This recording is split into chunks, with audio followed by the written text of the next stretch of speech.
Hey guys, नमस्कार, आदाब, सत श्री अकाल and केम छो? This is Shailendra Pandey welcoming all of you to your wonderful platform physics Wallah बेटा एनसीईआरटी वाला के इस माइंड मैप के ताबड़तोड़ सेशन में आप सभी का बहुत बहुत स्वागत है। देखो, मैं हर लेक्चर की स्टार्टिंग में आप लोगों को ये याद दिलाता हूं कि माइंड मैप सीरीज का एम क्या है। कुछ बच्चों ने पिछले वाले माइंड मैप लेक्चर पे कमेंट किया, सर आप इसमें डेरिवेशंस भी करा दीजिए। बेटा, माइंड मैप लेक्चर का मतलब होता है कि इस चैप्टर का जो क्रक्स है, इस चैप्टर का जो निचोड़ है, इस चैप्टर की जो समरी है, वो आपके दिमाग में मुझे बैठालना है ताकि आप न्यूमेरिकल क्वेश्चंस में खुद पे परफेक्शन ला पाएं। इस सीरीज का एम ये नहीं है कि हम आपको डेरिवेशन सिखाएं। इस सीरीज का एम ये है कि मैंने आपको कॉन्सेप्ट पूरा सिखाया, मैंने आपको उसका फॉर्मूला बताया, मैंने आपको प्रीवियस ईयर के सारे क्वेश्चंस कराए, यानी कि 2024 में आए हुए जितने भी क्वेश्चंस हैं फिजिक्स से, पूरे 15-16 पेपर्स में, पूरे 15-16 सेट में, क्योंकि सीबीएसई 15-16 पेपर्स बनाता है, उनमें जितने भी क्वेश्चंस आए वो सारे क्वेश्चंस मैं लेकर के इस सेशन में आ गया हूं। और उम्मीद कर रहा हूं कि आप सभी को यह सेशन बहुत ही प्यारा, बहुत ही जबरदस्त लग रहा है। हालांकि आप लोग का रिस्पांस बहुत ही तगड़ा है। पहला वाला लेक्चर 40,000 से ज्यादा बच्चे देख चुके हैं अभी तक, और अभी आगे लाखों बच्चे ऐसे हैं जो उसको देखने वाले हैं, क्योंकि जैसे जैसे एग्जाम पास में आता है माइंड मैप लेक्चर्स की इंपॉर्टेंस तब आप लोगों को फील होती है और आप लोग देखना शुरू करते हैं। लेकिन मैं आप सभी से कहना चाहता हूं, क्योंकि आप लोग बहुत टाइमली लेक्चर को देखने आए हैं, इस लेक्चर को शुरू से लेकर आखिरी तक देखिएगा, और गारंटी से मैं बोल रहा हूं, आप खुद कमेंट करके जाएंगे कि सर क्या ऑसम लेक्चर था, सर पूरा चैप्टर क्लियर हो गया है, साथ ही साथ सारे प्रीवियस ईयर क्वेश्चंस भी हमारे हो गए हैं। लेकिन आप सभी को इस लेक्चर में थोड़ा सा मेहनत करना पड़ेगा। हो सकता है किसी क्वेश्चन को एक नहीं दो बार आपको रिवाइज करके, रिपीट करके देखना पड़ जाए, लेकिन इसमें पीछे मत हटिएगा। लेक्चर का ड्यूरेशन मैं पूरी कोशिश करूंगा 1 घंटे ही हो, 1 घंटे में ही मैं आपको पूरे के पूरा chapter with all previous year questions, लगभग 25 से 30 क्वेश्चंस कराने वाला हूं आज के इस सेशन में। आइए हम लोग स्टार्ट करते हैं अपना चैप्टर, जिसका नाम है करंट इलेक्ट्रिसिटी। अगर अभी तक टेलीग्राम चैनल भाई साहब ज्वाइन नहीं किया है, बेटा ज्वाइन कर लो। इसी टेलीग्राम चैनल पर आपको इसका पीडीएफ लिंक भी मैं शेयर कर दूंगा। जो भी मैं यहां पढ़ा रहा हूं, जो भी मैं यहां लिख रहा हूं, सारा पीडीएफ लिंक्स आपको यहां पे मिल जाएंगे। और इसके साथ साथ हम लोग बहुत सारी ऐसी स्ट्रेटजीज भी शेयर करते हैं रेगुलर बेसिस पर, कुछ ना कुछ आपके साथ कंटेंट यहां पर मैं शेयर करता हूं। तो आप सभी का इस टेलीग्राम चैनल को ज्वाइन करना बहुत इंपॉर्टेंट है, और guarantee me you want regret it.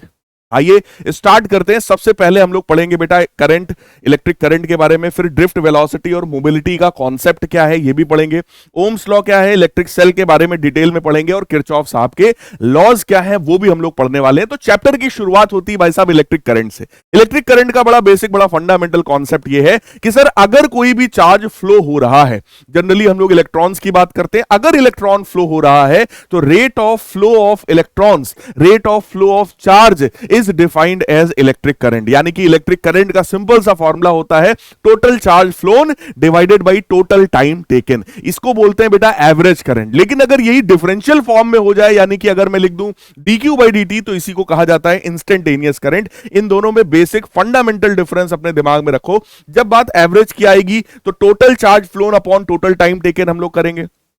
जब बात इंस्टेंटेनियस करंट की आएगी तो हम भी डिफरेंशियल फॉर्म पर उतर आएंगे, यानी dq by dt। Sir instantaneous current का मतलब क्या है? इसका मतलब होता है the value of current at any particular instant of time. किसी भी मोमेंट पर अगर करंट की वैल्यू पूछी जा रही है तो वो dq by dt से मिलेगा। और अगर कुछ 10 मिनट में टोटल कितना करंट भैया फ्लो हुआ है, एवरेज कितना करंट फ्लो हुआ है, तो उसके लिए हम लोग एवरेज वाला फॉर्मूला लगाते हैं। कन्वेंशनली अगर मैं आपको बताऊं तो जिस डायरेक्शन में पॉजिटिव चार्ज जाता है बेटा, करंट का डायरेक्शन भी वही माना जाता है। या फिर हम ये कहते हैं कि यार जिस डायरेक्शन में निगेटिव चार्ज जाता है, इसके अपोजिट डायरेक्शन में करंट फ्लो होता है। यानी फिर से रिपीट करता हूं, पॉजिटिव चार्ज की डायरेक्शन में करंट, या फिर निगेटिव चार्ज के अपोजिट डायरेक्शन में करंट का डायरेक्शन माना जाता है। करंट में डायरेक्शन होने के बावजूद इसको स्केलर क्वांटिटी हम लोग मानते हैं, क्योंकि ये वेक्टर के एडिशन लॉज को फॉलो नहीं कर रहा है। हालांकि करंट एक टेंसर क्वांटिटी है, और टेंसर क्वांटिटी के अंदर बेटा स्केलर वेक्टर्स दोनों ही आते हैं, टेंसर ऑफ जीरो है ना, 0 डिग्री। तो कहने का मतलब आप अभी अपने दिमाग में सिंपल ये रखो कि इलेक्ट्रिक करंट है भैया, कैसी क्वांटिटी है? स्केलर क्वांटिटी है। इसके यूनिट की अगर मैं बात करूं तो बेटा इसका यूनिट एम्पियर होता है, जिसको आप कूलम पर सेकंड भी कह सकते हो। ठीक है, अब इसकी डायरेक्शन को कहीं ना कहीं तो लाना था यार, कहीं ना कहीं तो डायरेक्शन को यूज करना था। इसके लिए क्वांटिटी बनाई गई जिसका नाम है बेटा करंट डेंसिटी। करंट डेंसिटी को जे वेक्टर से रिप्रेजेंट करते हैं। It is simply a vector quantity which is defined as the current flowing per unit cross sectional area. यानी करंट डिवाइडेड बाई एरिया कर दोगे बेटा, तो इसको करंट डेंसिटी कहते हैं, वेक्टर क्वांटिटी है। इसका मतलब एक ये भी है कि current can be defined as the dot product of current density and area vector.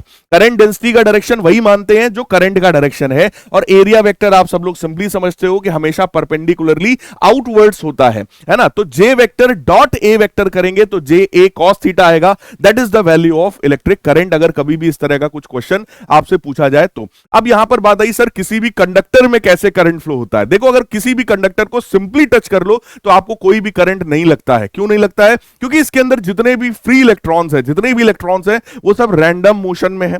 कोई इधर जा रहा है, कोई इधर जा रहा है, तो वो सब एक दूसरे के इफेक्ट को कैंसिल कर देते हैं। ये सारे सर मूव क्यों कर रहे हैं? ये अपने थर्मल एनर्जी की वजह से मूव कर रहे हैं। तो अगर मैं आपसे कहूं इनिशियल थर्मल वेलोसिटी इनकी कितनी है, एवरेज इनिशियल थर्मल वेलोसिटी कितनी है, तो आप कहेंगे सर 0 के बराबर, क्योंकि कोई इलेक्ट्रॉन इधर जा रहा होगा तो कोई अपोजिट जा रहा होगा, तो बेटा एवरेज वेलोसिटी इनकी 0 हो गई है। इसकी वजह से आपसे कहें एवरेज करंट कितना है, तो आप कहेंगे सर वो करंट भी यहां पर 0 होता है। लेकिन सर अब इस कंडक्टर में कैसे करंट फ्लो हो सकता है?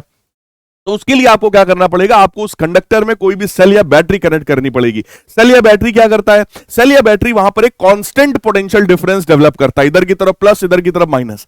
जैसे ही आपने ये डेवलप किया, अब इस कंडक्टर के अंदर जितने भी इलेक्ट्रॉन्स हैं, वो सारे इलेक्ट्रॉन्स पॉजिटिव की तरफ यानी कि हाई पोटेंशियल की तरफ भाग रहे होंगे। और जब सारे इलेक्ट्रॉन्स एक डायरेक्शन में जब भागना शुरू करते हैं, हालांकि ये एवरेज बात है, कुछ एक इलेक्ट्रॉन इधर उधर रैंडम भी मूव करते हैं, बट उनकी ओवरऑल स्पीड हम लोग इधर ही की तरफ मान के चल रहे हैं, जिसको आप ड्रिफ्ट स्पीड के नाम से जानते हैं। यानी कि सारे इलेक्ट्रॉन्स की जो एवरेज स्पीड है उसी को ड्रिफ्ट स्पीड के नाम से जाना जाता है। और वो सारे इलेक्ट्रॉन्स इधर की तरफ रेंगते हुए दिखाई पड़ते हैं, जिस तरह से हम लोग को कोई बादल जो होता है वो रेंगते हुए दिखाई पड़ता है ना।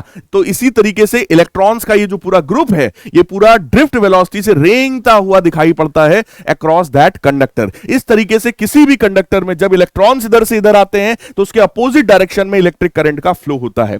अब जब भी ये इलेक्ट्रॉन्स बेटा फ्लो होते हैं, क्योंकि करोड़ों अरबों खरबों की संख्या में इलेक्ट्रॉन्स है, सारे के सारे इलेक्ट्रॉन्स जब एक ही डायरेक्शन में भागना शुरू करते हैं तो ये इलेक्ट्रॉन्स आपस में कोलाइड भी करते हैं। ये इलेक्ट्रॉन्स उस एटम से भी कोलाइड करते हैं जिस कंडक्टर के अंदर ये मूव कर रहे हैं, उसके एटम से भी इनका कोलिजन होता है। इस कोलिजन में ये अपनी एनर्जी लॉस करते हैं, और वो एनर्जी कौन एब्जॉर्ब कर लेता है? एटम्स। यही कारण है कि जब भी किसी कंडक्टर में हम लोग करंट फ्लो कराते हैं तो कुछ समय बाद वो कंडक्टर हीट होने लगता है, क्योंकि वहां कोलिजन हो रहा है, और इस कोलिजन में भाई साहब एनर्जी का लॉस हो रहा है, राइट। वो एनर्जी एटम में जा रही है, उस कंडक्टर में जा रही है, जिसकी वजह से कंडक्टर का जो टेम्परेचर है बेटा वो बढ़ने लगता है। और यही कारण है कि इलेक्ट्रॉन्स के फ्लो में कुछ ना कुछ ऑब्स्टिकल्स आते हैं। इन्हीं ऑब्स्टिकल को हम लोग रेजिस्टेंस के नाम से जानते हैं, ठीक है। अब आगे की बात करते हैं, सर ड्रिफ्ट वेलोसिटी की वैल्यू क्या है? बेटा ड्रिफ्ट वेलोसिटी हमेशा इलेक्ट्रिक फील्ड के अपोजिट होती है। अगर इलेक्ट्रिक फील्ड इधर की तरफ है तो इलेक्ट्रॉन्स अपोजिट डायरेक्शन में मूव करते हैं, ये बात ध्यान रखिएगा। ड्रिफ्ट वेलोसिटी का फॉर्मूला होता है minus E by M into tau के बराबर। ये माइनस सिंपली यही दिखा रहा है कि ड्रिफ्ट वेक्टर जो होता है, ड्रिफ्ट वेलोसिटी वेक्टर जो है, वो इलेक्ट्रिक फील्ड के जस्ट अपोजिट डायरेक्शन में है। अगर मैं इसके मैग्नीट्यूड की बात करूं तो simply E by M into tau लिखा जा सकता है। ई क्या है? इलेक्ट्रॉन का चार्ज, एम क्या है? इलेक्ट्रॉन का मास, ई क्या है? इलेक्ट्रिक फील्ड, और टाउ क्या है? Average relaxation time. ये बात ध्यान रखना, tau is average relaxation time. Sir ये एवरेज रिलैक्सेशन टाइम क्या होता है? एवरेज रिलैक्सेशन टाइम का सिंपल सा मतलब है mean free path divided by root mean square velocity of the electrons, RMS velocity of the electron. यानी कि mean free path divided by RMS velocity of the electrons अगर कर देंगे तो आपको एवरेज रिलैक्सेशन टाइम मिल जाएगा। यानी कि दो कोलिजन्स के बीच में, मान लो इलेक्ट्रॉन यहां कोलाइड हुआ, अभी जाके इधर कोलाइड हुआ, इस कोलिजन और इस कोलिजन के बीच में कुछ t1 टाइम होगा, फिर इधर जाके यहां भी कोलाइड हो गया, सर t2 टाइम होगा, फिर यहां जाके इधर भी कोलाइड हो गया, सर t3 टाइम होगा। इन सभी टाइम का अगर मैं एवरेज ले लूं तो यही कहलाता है बेटा एवरेज रिलैक्सेशन टाइम। ये ऑन एन एवरेज वो टाइम है जिसमें इलेक्ट्रॉन, मतलब दो कोलिजन्स के बीच का एवरेज टाइम जो होता है, इसी को बेटा एवरेज रिलैक्सेशन टाइम कहा जाता है। उसी का फॉर्मूला यहां लिखा है। सर मोबिलिटी क्या चीज है? मोबिलिटी का मतलब होता है drift velocity per unit electric field. यानी कि अगर इस इलेक्ट्रिक फील्ड को इधर नीचे ले आओ तो ई टाउ बाई एम बनेगा। यानी कि जो मोबिलिटी होती है that is directly proportional to relaxation time. जितना ज्यादा रिलैक्सेशन टाइम होगा मोबिलिटी उतनी ज्यादा होती है। मोबिलिटी ये रिप्रेजेंट कर रही है कि इलेक्ट्रॉन कितना स्मूथली उस कंडक्टर के अंदर फ्लो कर पा रहा है। अब इस पर बेस्ड देखो एक क्वेश्चन है, इस बार मैंने क्वेश्चन का सॉल्यूशन पहले ही कर दिया है ताकि हम लोग का बहुत ज्यादा टाइम लिखने में वेस्ट ना हो, सिर्फ सारी बातें समझने में ही टाइम लग रहा हो। तो आ जाइए हम लोग फटाफट समझते हैं क्वेश्चन क्या है। कह रहे हैं current of 1.6 ampere flows through a wire when potential difference of 1 volt is applied across it. बेटा करंट हमें पता है, हमें वोल्टेज पता है। The length and the cross sectional area of the wire is this and this. तो देखो length पता है हमको और क्रॉस सेक्शनल एरिया भी पता है। Number density of the electrons भी हमें क्वेश्चन में गिवन है, तो वो भी हमने यहां लिख दिया है। हमसे कह रहे हैं सर इलेक्ट्रिक फील्ड की वैल्यू बता दो। बेटा अगर आपको किसी भी कंडक्टर के अक्रॉस पोटेंशियल डिफरेंस पता हो, आपको उस कंडक्टर का लेंथ पता हो, तो इलेक्ट्रिक फील्ड तो यार सिंपली निकाल सकते हैं। चैप्टर 1 का कॉन्सेप्ट है क्या, इलेक्ट्रिक फील्ड का जो मैग्नीट्यूड है वो potential difference divided by distance के बराबर होता है। तो बेटा अपने को पोटेंशियल डिफरेंस पता था 1 वोल्ट है ना, डिस्टेंस भी पता था 1 मीटर, तो 1/1, तो इलेक्ट्रिक फील्ड की वैल्यू आ गई 1 वोल्ट पर मीटर। इलेक्ट्रिक फील्ड का यूनिट देख लो वोल्ट पर मीटर। फिर कह रहे हैं सर करंट डेंसिटी बता दो। करंट डेंसिटी क्या होता है, दैट इज करंट पर unit cross sectional area. Current बेटा हमें गिवन था, एरिया हमें गिवन था, इन्हीं दोनों का हमने रेशियो निकाल दिया तो खटाक से हमें करंट डेंसिटी मिल गई। फिर कह रहे हैं सर एवरेज रिलैक्सेशन टाइम बता दो। अरे यार एवरेज रिलैक्सेशन टाइम के लिए हमारे पास देखो ये फॉर्मूला था, current is equal to I is equal to N E A VD के बराबर। और सर ये वीडी क्या होता है, ड्रिफ्ट वेलोसिटी, इसको भी हम लोगों ने पीछे पढ़ा, that is E E by M into tau. ये जो ऊपर वाला फॉर्मूला है ना, अभी आगे आएगा, ये फॉर्मूला बहुत इंपॉर्टेंट है, that is the relation between current and drift velocity. I is equal to N E A VD के बराबर है ना। तो यहां पर एन क्या है, नंबर डेंसिटी ऑफ इलेक्ट्रॉन्स, यानी कि number of electrons per unit volume of the conductor. इसके बाद ई है इलेक्ट्रॉन का charge, A cross sectional area of the conductor, और वीडी उसकी ड्रिफ्ट वेलोसिटी होती है। ठीक है, इसको वीना नाम से भी आप याद कर सकते हो, VENA, ऐसे भी आप अपने दिमाग में रख सकते हो। करंट क्या है, वीना। करंट क्या है, वीना, VENA, ऐसे भी आप दिमाग में रख सकते हो। वीडी की वैल्यू क्या है, E by M into tau के बराबर। तो आपके पास एक फॉर्मूला आ जाता है करंट का, that is I is equal to N E square A E by M into tau. यहां से बेटा आप चेक करो, करंट की वैल्यू हमें क्वेश्चन में दिया है, नंबर डेंसिटी ऑफ इलेक्ट्रॉन्स पता है, इलेक्ट्रॉन का चार्ज और मास हमें पता ही है, area of cross section question में हमें गिवन है, इलेक्ट्रिक फील्ड की वैल्यू हम निकाल चुके हैं। सारी वैल्यूज उठा करके रखोगे, सिंप्लीफाई करोगे, you will get the value of average relaxation time. तो ये बात ध्यान रखना, अगर पूरे पेपर में तुमसे कभी एवरेज रिलैक्सेशन टाइम का क्वेश्चन पूछा जाएगा तो आप इन दो फॉर्मूले को रिलेट कर सकते हैं। आप इन दो चीजों को रिलेट कर सकते हैं। पहला है करंट और ड्रिफ्ट वेलोसिटी का रिलेशन, और दूसरा है ड्रिफ्ट वेलोसिटी का formula, that is E by M into tau के बराबर। राइट, ध्यान से देख लो, मैं किनारे हट जा रहा हूं, स्क्रीनशॉट ले लो, इस क्वेश्चन को एक बार खुद से लिख करके प्रैक्टिस जरूर करना। फिर क्वेश्चन हमारे पास आता है, अगला क्वेश्चन हमसे कह रहे हैं कि सर assertion है when electron drift in a conductor it does not mean that all free electrons in a conductor are moving in the same direction। कह रहे हैं जब ड्रिफ्ट वेलोसिटी के कॉन्सेप्ट की हम बात करते हैं तो मानते हैं कि सारे इलेक्ट्रॉन एक तरफ जा रहे हैं बेटा, लेकिन वो एवरेज वेलोसिटी है, एवरेज वेलोसिटी है जो एक तरफ है ना। एवरेज वेलोसिटी माना जाता है कि सारे इलेक्ट्रॉन एक तरफ जा रहे हैं, that is average velocity. But exactly हर एक इलेक्ट्रॉन इधर ही जा रहा है ऐसा जरूरी नहीं है, क्योंकि कोलिजन भी हो रहा है उनके बीच में। तो कोई इलेक्ट्रॉन का मोशन हो सकता है, कोई इधर जा रहा हो, कोलाइड हो गया हो, फिर इधर की तरफ मुड़ गया हो, तो ऐसा भी होता है। बट इनकी एवरेज वेलोसिटी जो है वो पॉजिटिव टर्मिनल की तरफ होती है। तो ये वाला यार स्टेटमेंट तो हमारा गलत हो गया। कह रहे हैं drift velocity is superposed over large random velocities of the electrons. ये बात बिल्कुल सही है, यानी कि असर्शन हमारा क्या हो गया, गलत हो गया, लेकिन रीजन हमारा क्या हो गया, ट्रू हो गया। पढ़ते हैं जरा, electron drift in a conductor it does not mean all the free electrons in a conductor are moving in the same direction. ओहो, लिखा हुआ है does not mean, does not mean, does not mean. इसका मतलब क्या हुआ कि अगर इलेक्ट्रॉन कंडक्टर में ड्रिफ्ट कर रहा है, इसका यह मतलब नहीं कि सारे इलेक्ट्रॉन एक ही तरफ जा रहे हैं। तो यह बात बिल्कुल सही है भैया, ये बात बिल्कुल सही है ना, ये बात बिल्कुल सही है। इसका मतलब करेक्ट आंसर हमारा कौन सा हो गया, पहला वाला आंसर हो गया है। क्योंकि जब हम बात ड्रिफ्ट वेलोसिटी की करते हैं तो वहां पे ढेर सारे इलेक्ट्रॉन्स की बात हो रही है। कोई इलेक्ट्रॉन हो सकता है इधर की तरफ जा रहा हो, कोई हो सकता है इधर की तरफ जा रहा हो, लेकिन जब उन सभी का आप एवरेज निकालेंगे तो ओवरऑल इधर की तरफ जाते हुए सारे इलेक्ट्रॉन्स हमें मिलेंगे। तो इसका यह मतलब नहीं कि सारे इधर ही जा रहे हैं। किसी एक की पर्टिकुलर स्पीड देखोगे तो ऊपर नीचे थोड़ी इधर भी किसी की हो सकती है, कोई बड़ी बात नहीं, बट उनका एवरेज जो है वो एक तरफ होता है। इसलिए हम लोग पहले वाले ऑप्शन को यहां पर सही मान लेंगे। ठीक है, अब हमारे पास रिलेशन आ गया करंट और ड्रिफ्ट स्पीड का, that is I is equal to N E V D. और यहां से देखो एक फॉर्मूला और निकल करके आया है मोबिलिटी के टर्म्स में, क्योंकि हम सब ने पढ़ रखा है अभी कि मोबिलिटी जो होती है वो drift velocity per unit electric field होती है बेटा, है ना। तो यहां पर देखो फॉर्मूला क्या आया, एन ई ए म्यू इंटू ई, क्योंकि ड्रिफ्ट वेलोसिटी की वैल्यू क्या होगी, मोबिलिटी इंटू इलेक्ट्रिक फील्ड के बराबर। तो इसके टर्म्स में भी इस फॉर्मूले को लिखा जा सकता है। कई बार हमसे कहते हैं कि करंट डेंसिटी और ड्रिफ्ट वेलोसिटी में रिलेशन बताओ, तो यही एरिया अगर आप नीचे ले आओगे तो ये बन जाएगा current density that is equal to N E into PD के बराबर। तो ये भी एक रिलेशन है बेटा जो कि इंपॉर्टेंट है, आप सभी को ये रिलेशन भी पता होना चाहिए। अब इस पर बेस्ड क्वेश्चन देखो हमसे कैसे पूछा गया। इस क्वेश्चन में हमसे कह रहे हैं डिफाइन करंट डेंसिटी। सबसे पहले करंट डेंसिटी बता दो भैया। करंट डेंसिटी का मतलब सिंपल होता है, it is a vector quantity, it is defined as the ratio of current flowing per unit cross sectional area of that conductor. ठीक है, so J is equal to I upon A होता है और current is equal to J vector dot A vector, ऐसा भी लिख सकते हो। सर कैसी क्वांटिटी है, वेक्टर क्वांटिटी है। कह रहे हैं इट इज अ स्केलर और वेक्टर, तो आप भी कहोगे सर ये वेक्टर क्वांटिटी है। फिर है question, an electric field is maintained in a metallic conductor if N is the number density of the electrons. ठीक है, फिर कह रहे हैं टाउ रिलैक्सेशन टाइम है, show that current density J vector is equal to alpha times E vector.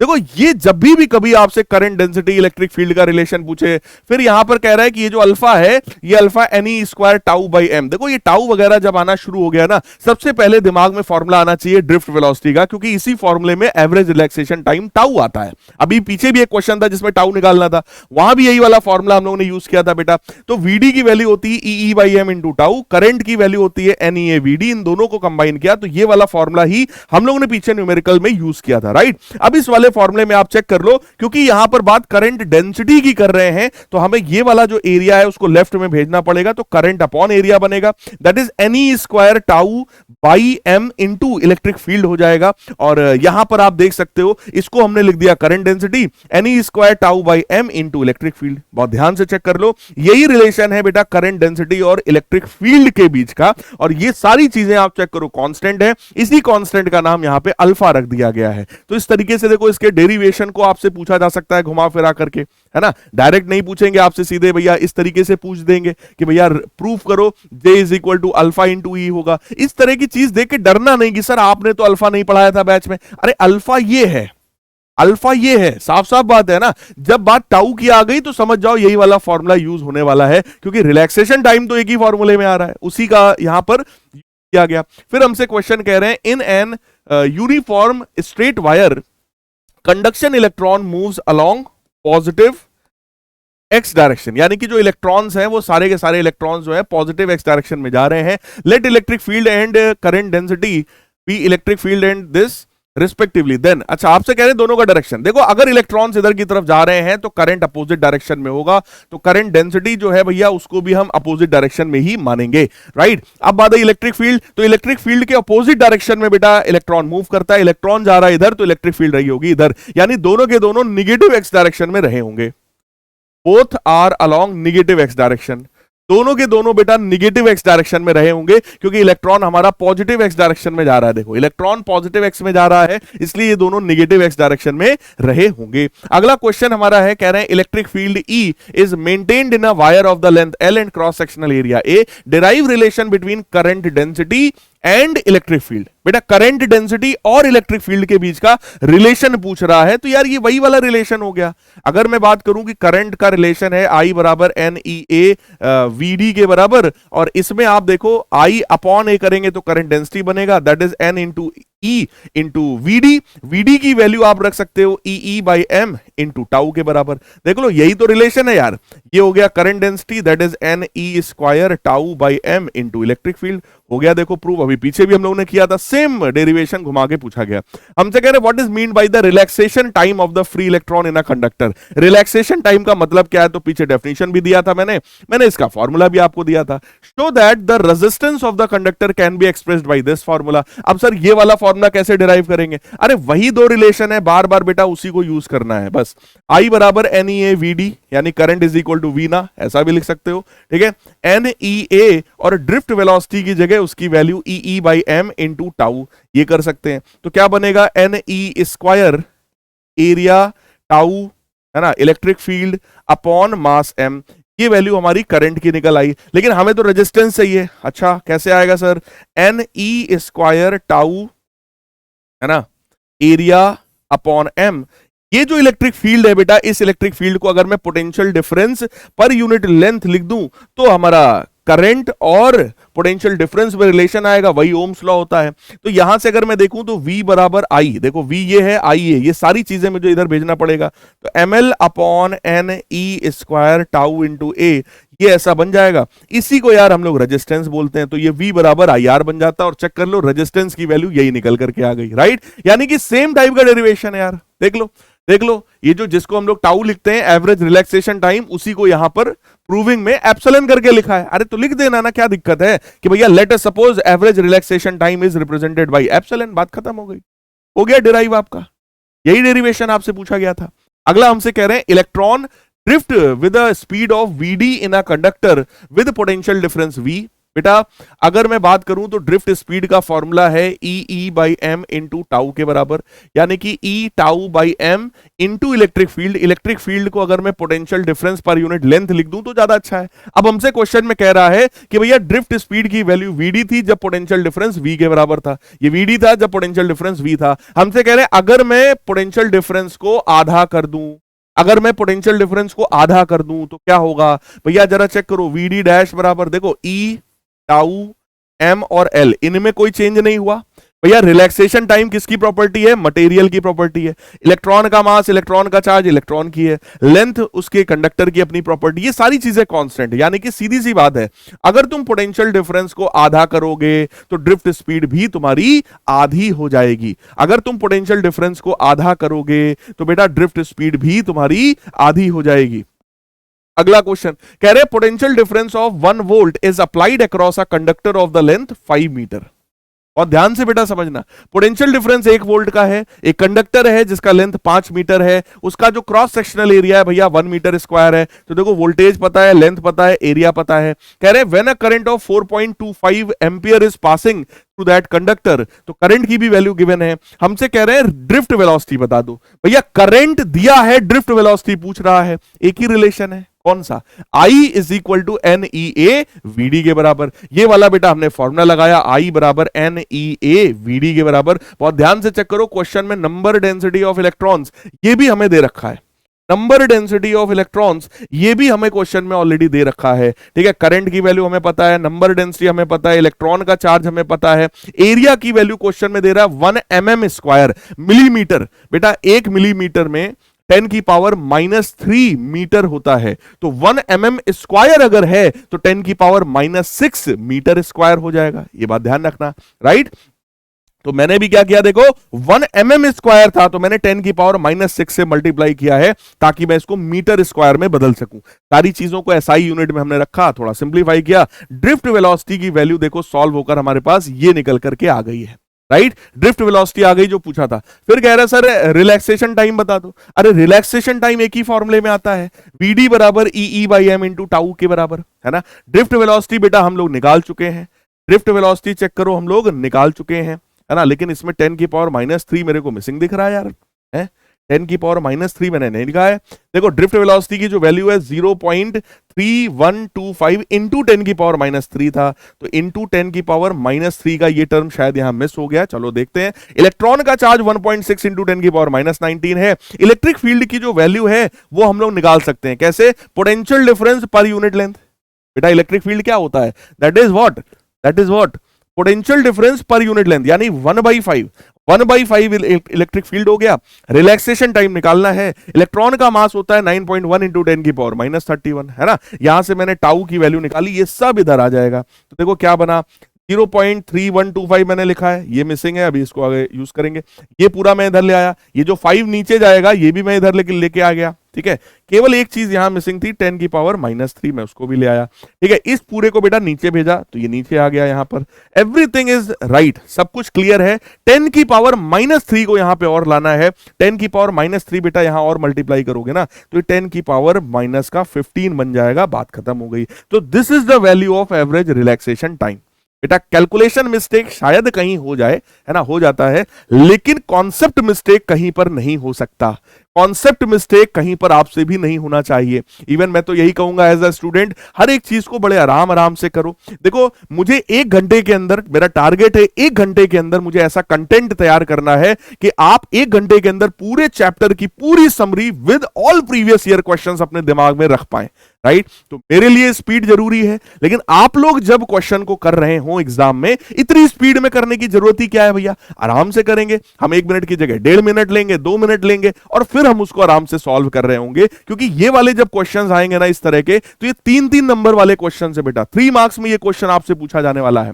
अगला है हमारे पास कॉन्सेप्ट ओम्स लॉ का। ओम्स लॉ ये कहता है कि भाई अगर किसी भी कंडक्टर की फिजिकल प्रॉपर्टीज को कांस्टेंट कर दिया जाए, यानी उसका टेम्परेचर, उसका लेंथ, उसका एरिया, अगर ये उसका मटेरियल, ये सारी चीजें अगर कांस्टेंट कर दिया जाए, तो जो potential difference across the conductor होता है that is directly proportional to the current, या करंट जो होता है that is directly proportional to the potential difference. So V बराबर आई आर होता है, जिसमें R रेजिस्टेंस है। रेजिस्टेंस का ही दूसरा फॉर्मूला रो एल बाई ए भी होता है, जहां पे रो रेजिस्टिविटी होती है। रेजिस्टिविटी को ही स्पेसिफिक रेजिस्टेंस भी कहते हैं, और ये जो स्पेसिफिक रेजिस्टेंस या रेजिस्टिविटी है बेटा, ये डिपेंड करती है मटेरियल पर, ठीक है, और टेम्परेचर पर। सिर्फ और सिर्फ 2 चीजों पे रेजिस्टिविटी डिपेंड करती है। लेकिन सर रेजिस्टेंस जो होता है बेटा, वो मटेरियल पर भी डिपेंडेंट है, ठीक है, टेम्परेचर पर भी डिपेंडेंट है, साथ ही साथ कंडक्टर के लेंथ और उसके क्रॉस सेक्शनल एरिया इस पर भी डिपेंडेंट है। यानी कि रेजिस्टेंस 4 चीजों पे डिपेंड करता है, बट ये जो रेजिस्टिविटी है वो सिर्फ और सिर्फ 2 चीजों पे, यानी मटेरियल और टेम्परेचर, केवल 2 चीजों पे डिपेंड करता है, ठीक है। इसका यूनिट होता है वोल्ट पर मीटर। वोल्ट पर मीटर को ही ओम कहते हैं, और Ohm's law is not applicable to all type of conductor.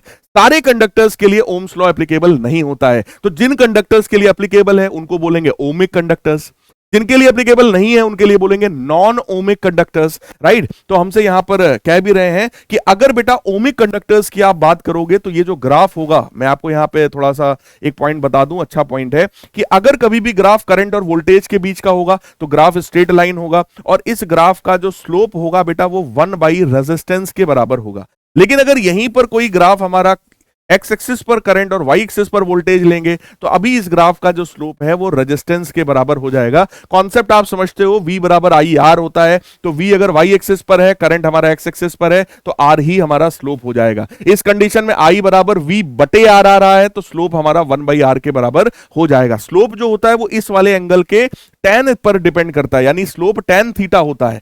यहां पर एंगल कुछ और होगा, है ना, तो उसका भी tan थीटा, उसका स्लोप कुछ अलग हो जाएगा भैया। अल्टीमेटली आप स्लोप निकाल सकते हो, राइट। ये वाले ग्राफ बेटा तब बनेंगे जब हमारा ओमिक कंडक्टर होगा, यानी ऐसा कंडक्टर जो ओम्स लॉ को फॉलो कर रहा हो। यानी ओम्स लॉ के लिए करंट और वोल्टेज के बीच का ये जो ग्राफ है, ये ग्राफ एक स्ट्रेट लाइन ग्राफ होना चाहिए, राइट। लेकिन कुछ ऐसे भी कंडक्टर्स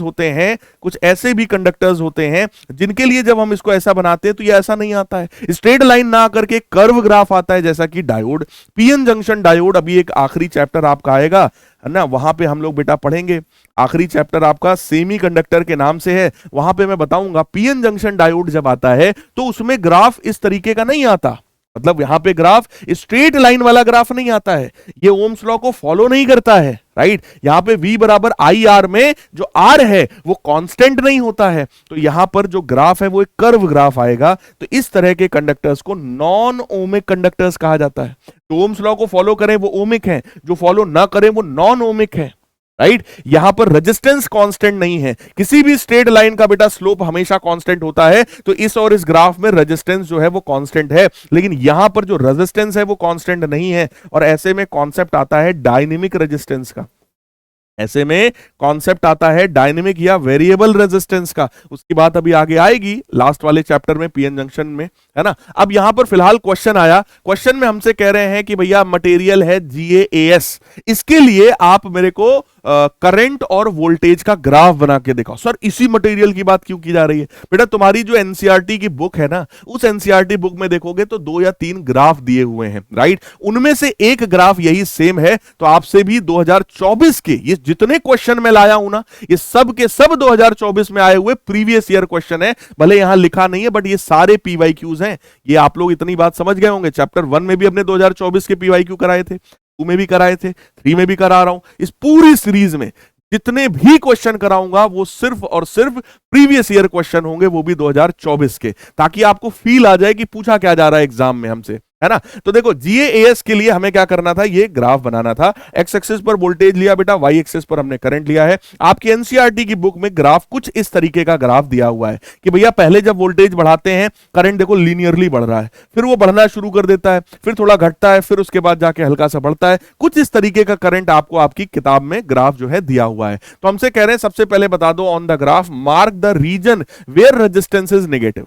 पहला काम क्या करना है, ये ग्राफ बनाना है आपको, है ना। ये ग्राफ आपको खुद ड्रॉ करना पड़ेगा, ठीक है, प्रैक्टिस कर लो इसकी। हमसे कह रहे हैं रेजिस्टेंस निगेटिव कहां है। देखो भैया अगर ये करंट और वोल्टेज का ग्राफ है तो इस ग्राफ का जो स्लोप होगा बेटा, इस ग्राफ का जो स्लोप होगा वो 1 अपॉन रेजिस्टेंस के बराबर होगा कि नहीं होगा, है ना। सर स्लोप का मतलब quantity on Y axis divided by quantity on X axis. अगर तुम करंट अपॉन वोल्टेज करोगे, आई अपॉन वी करोगे, तो वी बराबर आई आर, जैसे रखोगे आई आई कटेगा, 1 अपॉन आर आ जाएगा। यानी कि इस ग्राफ का जो स्लोप है वो रेजिस्टेंस के रेसिप्रोकल के बराबर है। हमसे कह रहे हैं निगेटिव रेजिस्टेंस कहां होगा, रेजिस्टेंस के निगेटिव होने का मतलब स्लोप का निगेटिव होना। स्लोप का निगेटिव होना केवल इस वाले रीजन में दिख रहा है, देख लो। स्लोप का निगेटिव होना केवल इस वाले रीजन में दिख रहा है। इस वाले रीजन का तुम चाहो तो कुछ नाम लिख सकते हो, ये ओरिजिन है, इसको ए लिखो, इसको बी लिखो, इसको सी लिखो, इसको डी लिखो। तो आप कह सकते हो ये जो रीजन बी से सी वाला है, ये जो रीजन बी से सी वाला ये जो रीजन है, इसी रीजन में भैया स्लोप निगेटिव है क्योंकि रेजिस्टेंस वहां पे निगेटिव आएगा। फिर कह रहे हैं ओम्स लॉ कहां पर ओबेड है, तो ओ से लेके ए तक इस वाले रीजन में ओम्स लॉ वैलिड हो रहा है। ओम्स लॉ का मतलब होता है कि करंट और वोल्टेज का ये जो ग्राफ है ये स्ट्रेट लाइन ग्राफ आना चाहिए। तो बेटा स्ट्रेट लाइन ग्राफ देखो केवल इतने वाले रीजन में दिख रहा है, ठीक है। इस ग्राफ की प्रॉपर प्रैक्टिस कर लो, तुम्हारी एनसीईआरटी की बुक में है बेटा। जितने भी क्वेश्चन तुम्हें कुछ भी अलग दिखते हैं ना पेपर में, जनरली वो तुम्हारी एनसीईआरटी बुक से ही वो निकाल करके ला रहे हैं, और कुछ नहीं। अभी एक दो क्वेश्चंस और आगे आपको दिखाता हूं, वो भी तुम्हारी एनसीईआरटी की ही लाइनें हैं। देखो क्वेश्चन में पूछा गया the electron drift speed is only few mm पर second for currents in the range of few amperes for a given conductor. कह रहे हैं कि करंट की जो ड्रिफ्ट वेलोसिटी होती है, ड्रिफ्ट स्पीड होती है, वो तो बहुत कम होती है, mm पर सेकेंड में होती है, बहुत ही स्मॉल स्पीड होती है। Then how current established almost instant in a circuit if it is a close. यानी कि कह रहे हैं, इनके कहने का सिंपल मतलब है कि ड्रिफ्ट स्पीड की वैल्यू तो बड़ी कम होती है, तो आखिर कैसा होता है कि जब हम स्विच ऑन करते हैं, ऑन करते ही हमारा बल्ब ग्लो कर जाता है, ऑन करते ही हमारा फैन चलना शुरू हो जाता है, ऐसा क्यों। देखो ऐसा इस वजह से होता है, जैसे इमेजिन करो एक पाइप है और इस पाइप में इधर से पानी डाला हमने, पूरा पानी यहां पे भरा हुआ है, राइट। हमने क्या किया, यहां पे हमने टैप बंद कर दिया। टैप बंद करने का मतलब क्या है कि अभी पानी नहीं निकल रहा है, पानी नहीं निकल रहा, करंट नहीं फ्लो हो रहा, इसका यह मतलब थोड़ी ना कि इस पाइप में पानी नहीं है, पाइप में पूरा पानी भरा हुआ है, पाइप में पूरा पानी भरा हुआ है। जैसे ही मैं इस टैप को ओपन करूंगा, बोलो तुरंत पानी गिरना शुरू हो जाएगा। क्यों? क्योंकि ऊपर वाली जो टंकी है डायरेक्ट वहां से पानी नहीं आ रहा है, टंकी से पानी पाइप के थ्रू ऑलरेडी पूरी पाइप में यहां तक भरा ही हुआ है। बिल्कुल इसी तरीके से आपका जो पंखा है और आपका जो यहां से जहां पे स्विच लगा है, उसके बीच में पूरे इलेक्ट्रॉन्स जो है वो कंटिन्यूअसली भरे हुए हैं। जैसे ही मैं यहां से ऑन करता हूं, जो सबसे एक्सट्रीम वाला, जो सबसे आखिरी यहां पानी की बूंद थी, वो खट से गिर गई। बिल्कुल इसी तरीके से जो एकदम कोने यहां पे इलेक्ट्रॉन था, वो तुरंत फ्लो हो गया, है ना, फैन की तरफ, आपके बल्ब की तरफ। यही कारण है कि जैसे ही स्विच ऑन करते हो, इंस्टेंटली ये फ्लो होना शुरू हो जाता है। दूसरी बात बेटा, अगर मैं थोड़ा टेक्निकल टर्म्स में आपसे बात करूं, तो इलेक्ट्रिक फील्ड का सेटअप होना भाई किसी भी कंडक्टर में, जैसे ही आप सेल या बैटरी जोड़ते हो, उसमें इलेक्ट्रिक फील्ड सेटअप होती है। ये फेनोमेना लाइट की स्पीड से होता है। इलेक्ट्रिक फील्ड का सेटअप होना लाइट की स्पीड से होता है। लाइट की स्पीड इतनी फास्ट है, इतनी फास्ट है कि वो प्रोसेस इतना फास्ट हो जाता है कि हमें पता ही नहीं चलता कब हो गया, राइट। ये चीज यहां लिखा है, कह रहे हैं V बराबर IR is the statement of Ohm's law is not true. Sir जी बचपन से पढ़ रहे हैं V बराबर IR होता है। बेटा तुम्हारी एनसीईआरटी की लाइन है, एग्जैक्ट तुम्हारी एनसीईआरटी की लाइन है। अपनी एनसीईआरटी पुस्तक को खोल करके देखो, उसमें पीछे दिया हुआ है कुछ कॉन्सेप्ट, है ना, कुछ कॉन्सेप्ट पॉन्डर करके कुछ वहां पे लिखा हुआ है। कुछ ऐसे कॉन्सेप्ट्स हैं जो आपके दिमाग को थोड़ा सा ब्रेन स्टॉर्मिंग टाइप के कॉन्सेप्ट्स हैं। वहां पर एक लाइन लिखी हुई है साफ साफ, और उसके नीचे ये पूरा का पूरा एक्सप्लेनेशन दिया हुआ है। देखो लिखा हुआ है, द असर्शन दैट V बराबर IR is the statement of Ohm's law is not true. V बराबर IR कहना ये कि यही ओम्स लॉ है, ये सही नहीं है। क्यों नहीं सही है sir? This equation defines resistance and it may be applied to all conducting devices. उन्होंने कहा कि भैया V बराबर IR ये कहता है कि रेजिस्टेंस कांस्टेंट है। V बराबर आई आर ये कहता है कि रेजिस्टेंस कांस्टेंट है ना, कांस्टेंट रेजिस्टेंस को रिप्रेजेंट करने के लिए V बराबर आई आर लिख रहे हो। लेकिन V बराबर आई आर ये जो फॉर्मूला है केवल कांस्टेंट रेजिस्टेंस के लिए नहीं लगाया जाता है, ये हर कंडक्टिंग डिवाइस के लिए लगा सकते हैं, वेदर दे ओबे ओम्स लॉ और नॉट। वो ओम्स लॉ ओबे कर रहे हैं या नहीं कर रहे हैं। यानी कि अगर मैं तुमसे बात करूं कि जो कंडक्टर्स ओम्स लॉ को ओबे कर रहे हैं यानी ओमिक कंडक्टर्स हैं, उनके लिए आप लिखते हो R बराबर V बटे आई, और ये जो R होता है बेटा उनके लिए कैसा होता है, कांस्टेंट होता है, इनको कांस्टेंट रेजिस्टेंस कहा जाता है। लेकिन कुछ ऐसे भी हैं, जैसे हमने डायोड की वहां पे बात किया था, डायोड के केस में यही formula delta V upon delta I करके लगता है, और ये जो रेजिस्टेंस यहां पर आता है ये डायनेमिक रेजिस्टेंस कहलाता है, वेरिएबल रेजिस्टेंस कहलाता है। ठीक है, तो कहने का मतलब V बराबर आई आर से जनरली लोगों का सेंस होता है कि भैया अगर V बराबर आई आर वैलिड है तो ओमिक, नहीं है तो नॉन ओमिक। ये नहीं एक्सप्लेनेशन था, एक्सप्लेनेशन ये था कि अगर ग्राफ स्ट्रेट लाइन ग्राफ है यानी रेजिस्टेंस अगर कांस्टेंट है तो ओमिक, रेजिस्टेंस अगर कांस्टेंट नहीं है तो नॉन ओमिक, ये होना चाहिए। इसलिए हम लोग कहते हैं कि केवल V बराबर I R he Ohm's law का स्टेटमेंट नहीं है। तो इस पॉइंट को पढ़िएगा, आपकी एनसीईआरटी किताब में दिया हुआ है, वही चीज को मैंने यहां पे एक्सप्लेन किया हुआ है, एज इट इज लैंग्वेज यहां पे मैंने लिख दिया है। फिर से देखो, एक डेरिवेशन हमसे पूछा गया, क्या कह रहे हैं, define resistivity of a conductor. किसी भी कंडक्टर की रेजिस्टिविटी बताइए, है ना। How does the resistivity of a conductor depend on the following. कह रहे हैं रेजिस्टिविटी कैसे डिपेंड करती है, नंबर डेंसिटी पर और रिलैक्सेशन टाइम पर। वही बात आ गई, करंट जो है वो NE VD के बराबर होता है, VD की वैल्यू EE/m इंटू टाउ के बराबर है, इसको उठा के रखेंगे, करंट का ये वाला फॉर्मूला आएगा, यहां से ओम्स लॉ आएगा, V बराबर आई आर होता है। रेजिस्टेंस जो है वो उसकी वैल्यू क्या निकल करके आई, रेजिस्टेंस की वैल्यू यहां से अगर आप देखेंगे तो निकल करके आई है ML upon N E square tau into A के बराबर, ये रेजिस्टेंस है। बट हम सबको पता है रेजिस्टेंस जो है वो रो L बाई A भी होता है, यानी ये वाली सारी चीजें ही रेजिस्टिविटी है। ये जो M upon N E square tau लिखा है यही हमारा रेजिस्टिविटी होता है बेटा। ये पूरा डेरिवेशन वाला पार्ट है, बट आप लोगों की डिमांड थी कि सर थोड़ा डेरिवेशन भी दिखा दो, तो मैंने आपको डेरिवेशन भी देखो यहां पे दिखा दिया है। डेरिवेशन वाले जो क्वेश्चंस है मैंने वो भी आपको सॉल्व कर दिया है। अब हमसे कह रहे हैं रेजिस्टिविटी जो है वो नंबर डेंसिटी ऑफ इलेक्ट्रॉन्स पर कैसे डिपेंडेंट है, बेटा इनवर्सली प्रोपोर्शनल है। रिलैक्सेशन टाइम पर कैसे डिपेंडेंट है, सर इनवर्सली प्रोपोर्शनल है। ठीक है, यही चीज हमसे क्वेश्चन में पूछा गया था, तो मैंने फुल्ली सॉल्व्ड आपको यहां पर दे दिया है। अगला क्वेश्चन है, कह रहे हैं variable of variation of resistance. Resistance कैसे चेंज होता है टेम्परेचर के साथ। देखो बेटा, अगर आप बात किसी भी कंडक्टर की कर रहे हो, कंडक्टर के केस में खेला यह है कि अगर आपने टेम्परेचर बढ़ाया तो उसका जो रेजिस्टेंस है, उसका जो रेजिस्टिविटी है, दोनों ही बढ़ जाता है। ठीक है, फॉर्मूले की अगर मैं बात करूं, R T is equal to R not 1 plus alpha into delta T के बराबर होता है, और किसी भी कंडक्टर के लिए अल्फा की वैल्यू पॉजिटिव होती है। लेकिन अगर मैं बात करूं किसी भी सेमी कंडक्टर का, तो सेमी कंडक्टर पे टेम्परेचर का प्रभाव यह है कि अगर आप टेम्परेचर बढ़ाएंगे तो रेजिस्टेंस और रेजिस्टिविटी बेटा दोनों ही डिक्रीज हो जाएगा। फॉर्मूला यहां पर भी यही होता है, आर टी बराबर R not 1 plus alpha delta T. लेकिन इनका जो अल्फा होता है, सेमी कंडक्टर के लिए जो अल्फा होता है बेटा, ये अल्फा हमारा निगेटिव होता है, इसका जो अल्फा है हमारा वो पॉजिटिव होता है। कंडक्टर के केस में टेम्परेचर बढ़ाने पर रेजिस्टेंस रेजिस्टिविटी बढ़ेगा, सेमी कंडक्टर के केस में टेम्परेचर बढ़ाने पर रेजिस्टेंस और रेजिस्टिविटी घटेगा। एक तो ये वेरिएशन हो गया टेम्परेचर के साथ। दूसरा वेरिएशन रेजिस्टेंस में हो सकता है जब आप किसी भी कंडक्टर की लेंथ को डबल करते हैं। जैसे एक कंडक्टर हमारे पास ये है जिसका लेंथ L है, और दूसरा कंडक्टर में ले आया सेम मटेरियल का, मान लो उसका लेंथ मैंने डबल कर दिया। जब आप लेंथ को डबल करते हो तो हम सीधे सीधे से कॉन्सेप्ट लगाते हैं, भैया resistance is equal to rho L by A होता है, क्योंकि आपने लेंथ को डबल किया है।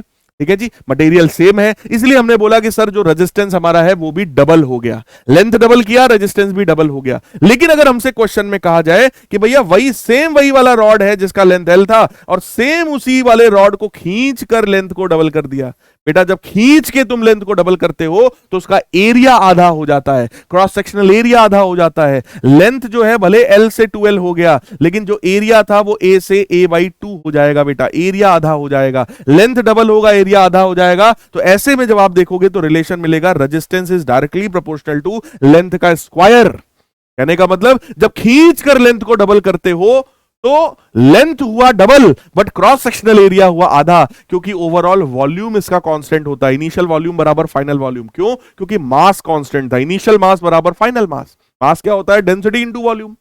तो initial density into initial volume बराबर final density into final volume. Density same है क्योंकि मटेरियल सेम, अरे खींचाई तो है, मटेरियल तो सेम है, डेंसिटी दोनों तरफ से कटेगी। इनिशियल वॉल्यूम बराबर फाइनल वॉल्यूम, तो initial area into initial length बराबर final area into final length. Length को किया तुमने डबल तो फाइनल एरिया हो गया आधा, राइट। वहां से ही कॉन्सेप्ट निकल करके आता है कि अगर वायर को खींच के लेंथ को डबल करोगे तो resistance will become proportional to L square. खींच के तुमने 3 गुना किया तो प्रोपोर्शनल टू एल क्यूब, ऐसा बन जाता है बेटा, ये बात ध्यान रखना, राइट। फिर हमसे कह रहा है कि भाई एरिया के साथ क्या खेल है, एरिया के साथ यही खेल है कि resistance inversely proportional to area होता है, लेकिन अगर आप खींच करके कर रहे हो तो इनवर्सली प्रोपोर्शनल टू एरिया का स्क्वायर हो जाएगा। अब यहां पर इस पर बेस्ड देखो हमसे क्वेश्चन पूछा गया, ये भी 2024 का प्रीवियस ईयर क्वेश्चन है, मैं बार बार रिपीट कर रहा हूं।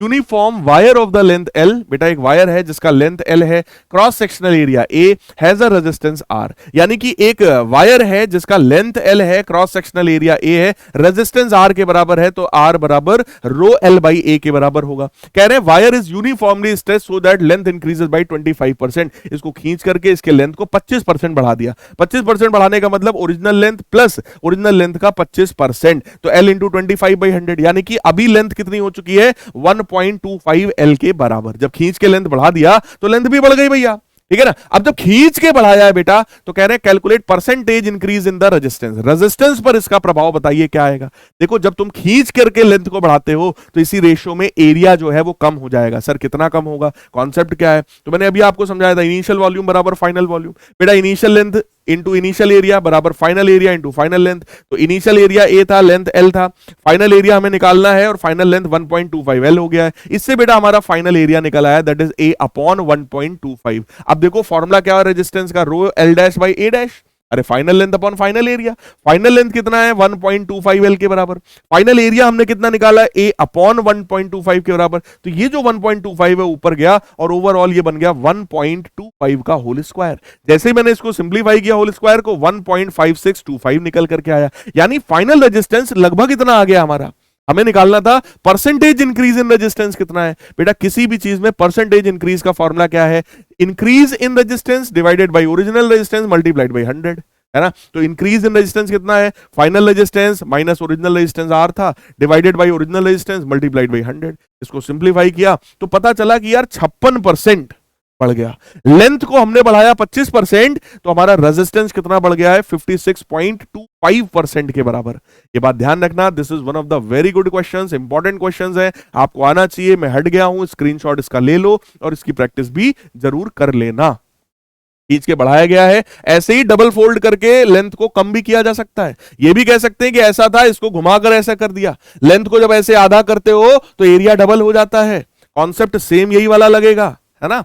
अब अगला क्वेश्चन है कि भैया ओमिक है, ओमिक है तो ग्राफ स्ट्रेट लाइन ग्राफ होगा, नॉन ओमिक है तो कर्व ग्राफ होगा। इसमें रेजिस्टेंस कांस्टेंट है और इसमें रेजिस्टेंस कांस्टेंट नहीं है हमारा। जूल्स लॉ ऑफ हीटिंग कहता है कि भाई heat produced in that conductor is equal to I square R T. तो बेटा हीट के हमारे पास यहां से 3 फॉर्मूले आते हैं, H is equal to I square R into T के बराबर, H is equal to V square upon R into T के बराबर, H is equal to V into I into T के बराबर। ये हीट का बेटा फॉर्मूला हो जाता है और इसी फॉर्मूले से पावर का भी फॉर्मूला निकल आता है। Power is defined as rate of consumption of heat, है ना, rate of consumption of heat यानी heat consumed upon time taken. तो P बराबर वी आई, P बराबर आई स्क्वायर आर और P बराबर वी स्क्वायर अपॉन आर, ये power के फॉर्मूले आ जाते हैं, राइट। इनका डायरेक्टली यूज किया जाएगा, देखो आ ही गया है। पावर का सिंपल सा मतलब होता है रेट ऑफ डूइंग वर्क कह लो, rate of consumption of energy कह लो। P बराबर वी आई, P बराबर आई स्क्वायर आर, P बराबर वी स्क्वायर बटे आर। पावर का यूनिट वॉट होता है, पावर का एक यूनिट आपका हॉर्स पावर भी होता है। 1 हॉर्स पावर 746 वॉट के बराबर होता है। ये सब छोटी छोटी चीजें हैं, ये आप लोग क्लास 10th से पढ़ रहे हो, कोई नई बात नहीं है। अब इस पावर को यूज करते हुए सर बोर्ड एग्जाम ने हमसे क्या पूछा, पावर का यूटिलाइजेशन बोर्ड एग्जाम हमसे कैसे करने वाला है। देखो यार कितना प्यारा क्वेश्चन पूछा, हमसे कह रहे हैं 2 electric heaters have power rating P1 and P2। तो हीटर्स हैं, उनकी जो पावर रेटिंग है भैया वो P1 और P2 के बराबर है और वो उनका दोनों का जो वोल्टेज है वो V के बराबर है। They are connected in series to a DC source of voltage V। कह रहे हैं पहले इन दोनों को सीरीज में जोड़ा और उनको एक V वोल्टेज के एक डीसी सोर्स से यानी सेल बैटरी से जोड़ दिया। Find the power consumed by the combination. कह रहे हैं इस कॉम्बिनेशन ने अभी कितना पावर कंज्यूम किया है। देखो, जब इंडिविजुअली इसको V वोल्टेज से जोड़ा जाता था, इसका पावर P1 था। जब इसको इंडिविजुअली V वोल्टेज से जोड़ा जाता था, इसका पावर P2 के बराबर था। तो देखो, पावर जब भी हमें पता हो, पावर रेटिंग अगर कभी भी पता हो, तो पावर से हम लोग रेजिस्टेंस निकाल सकते हैं। अगर पावर और वोल्टेज दिया है बेटा, तो आप क्या निकाल सकते हैं? रेजिस्टेंस। पावर का फॉर्मूला होता है ना V स्क्वायर बटे R। तो यहां से बेटा तुम पहले रेजिस्टेंस निकालो।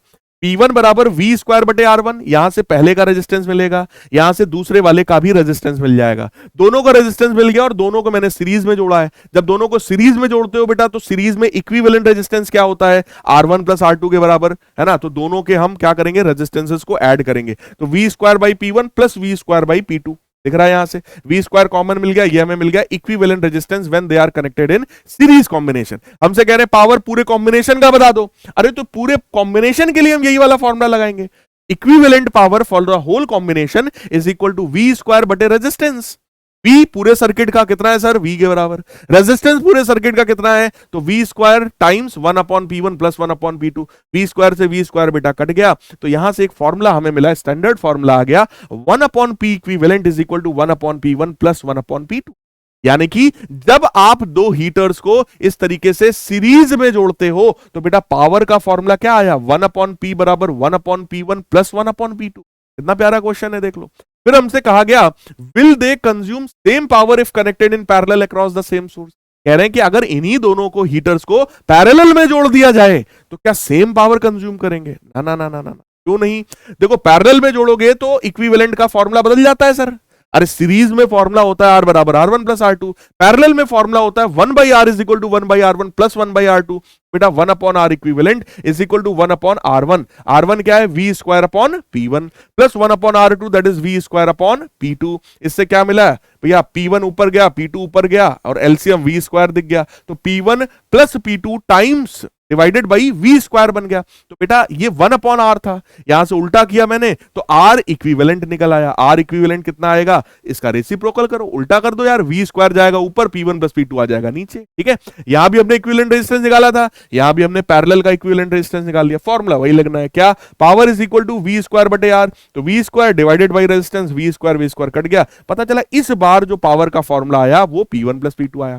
यानी कि अगर तुम हीटर्स को सीरीज में जोड़ते हो, तो इक्विवेलेंट पावर का फॉर्मूला क्या है? 1 अपॉन P बराबर 1 upon P1 plus 1 upon P2। जब तुम इन्हीं को पैरेलल में जोड़ते हो, तो इक्विवेलेंट पावर का फॉर्मूला क्या है? P1 plus P2। ये एक बड़ा इंपॉर्टेंट रिजल्ट भी निकल आया, और यही सेम डेरिवेशन बेटा 2024 में देखो पूछा गया है। यानी कि क्वेश्चन जरूरी नहीं है कि वही आए जो तुमने पढ़ रखा है, लेकिन यहां ऐसा कुछ भी नई बात भी तुम्हें नहीं मिली होगी जो तुम्हें आती नहीं है। कहने का मतलब क्या है? कॉन्सेप्ट में क्लैरिटी लाना है। जितना ज्यादा क्रिस्टल क्लियर कॉन्सेप्ट होगा, रटना कुछ नहीं है, practice more and more questions.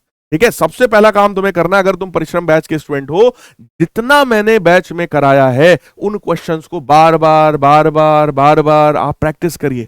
जितना ज्यादा कर सकते हैं आप उतनी ज्यादा प्रैक्टिस करिए। एटलीस्ट वो क्वेश्चंस आए तो आपसे गलत नहीं होने चाहिए, और जब उतने क्वेश्चंस प्रैक्टिस कर लोगे तो इस तरह के क्वेश्चंस में आप अपने आप सोच करके कर सकते हैं। कोई नई बात नहीं है यहां पर, कोई नई चीज नहीं है यहां पर। सिर्फ उसी चीज को बोला सीरीज में कर दो, उसी को बोला पैरेलल में कर दो। अरे सीरीज में ये फॉर्मूला सबको पढ़ा रखा है, ये वाला फॉर्मूला सबको पढ़ा रखा है। यहां से R1 निकालो, R2 निकालो, सीरीज का फॉर्मूला लगाओ, फिर ये लगा दो। वही काम पैरेलल में हमें करना है, राइट। अगला देखो क्या है, कह रहे हैं heater coil rated P and V, यानी कि उसका पावर P है, वोल्टेज V है, इज कट इनटू 2 पार्ट्स। एक हीटर है जिसको हमने 2 पार्ट्स में काट दिया। One of the part is then connected to a battery of V volt. अब जब काट दिया तो एक पार्ट को कह रहे हैं कि बैटरी से हमने जोड़ दिया V वोल्ट से। कह रहे हैं बताओ पावर कितना कंज्यूम होगा। बेटा देखो, सबसे पहले अगर पावर हमें पता है, वोल्टेज पता है, तो यहां से क्या मिलता है? रेजिस्टेंस मिलता है। जब तुमने उस कॉइल को 2 पार्ट में काट दिया तो बेटा रेजिस्टेंस क्या हो जाएगा? जस्ट आधा हो जाएगा। अरे किसी भी कॉइल को जब काट दोगे उसका रेजिस्टेंस क्या होगा? आधा हो जाएगा। रेजिस्टेंस आधा होने का मतलब पहले रेजिस्टेंस था V स्क्वायर अपॉन P, अभी रेजिस्टेंस कितना हो गया? V स्क्वायर अपॉन 2P के बराबर। तो सर पावर कितना कंज्यूम हुआ? अरे V square upon R, V square divided by resistance कितना है? V square upon 2P। Power हो गया भैया डबल। जैसे ही तुम उसको आधा काटोगे पावर क्या हो जाएगा? डबल। अब तुमसे क्वेश्चन पूछ सकते हैं, भैया एक हीटिंग कॉइल है, इसका 1/3 हमने कट कर लिया और उस 1/3 वाले को जोड़ दिया वोल्टेज से। कमेंट करके बताना, अगर 1/3 वाले को जोड़ोगे तब पावर कितना निकल करके आएगा? फटाफट बताओ सब लोग, कमेंट करो।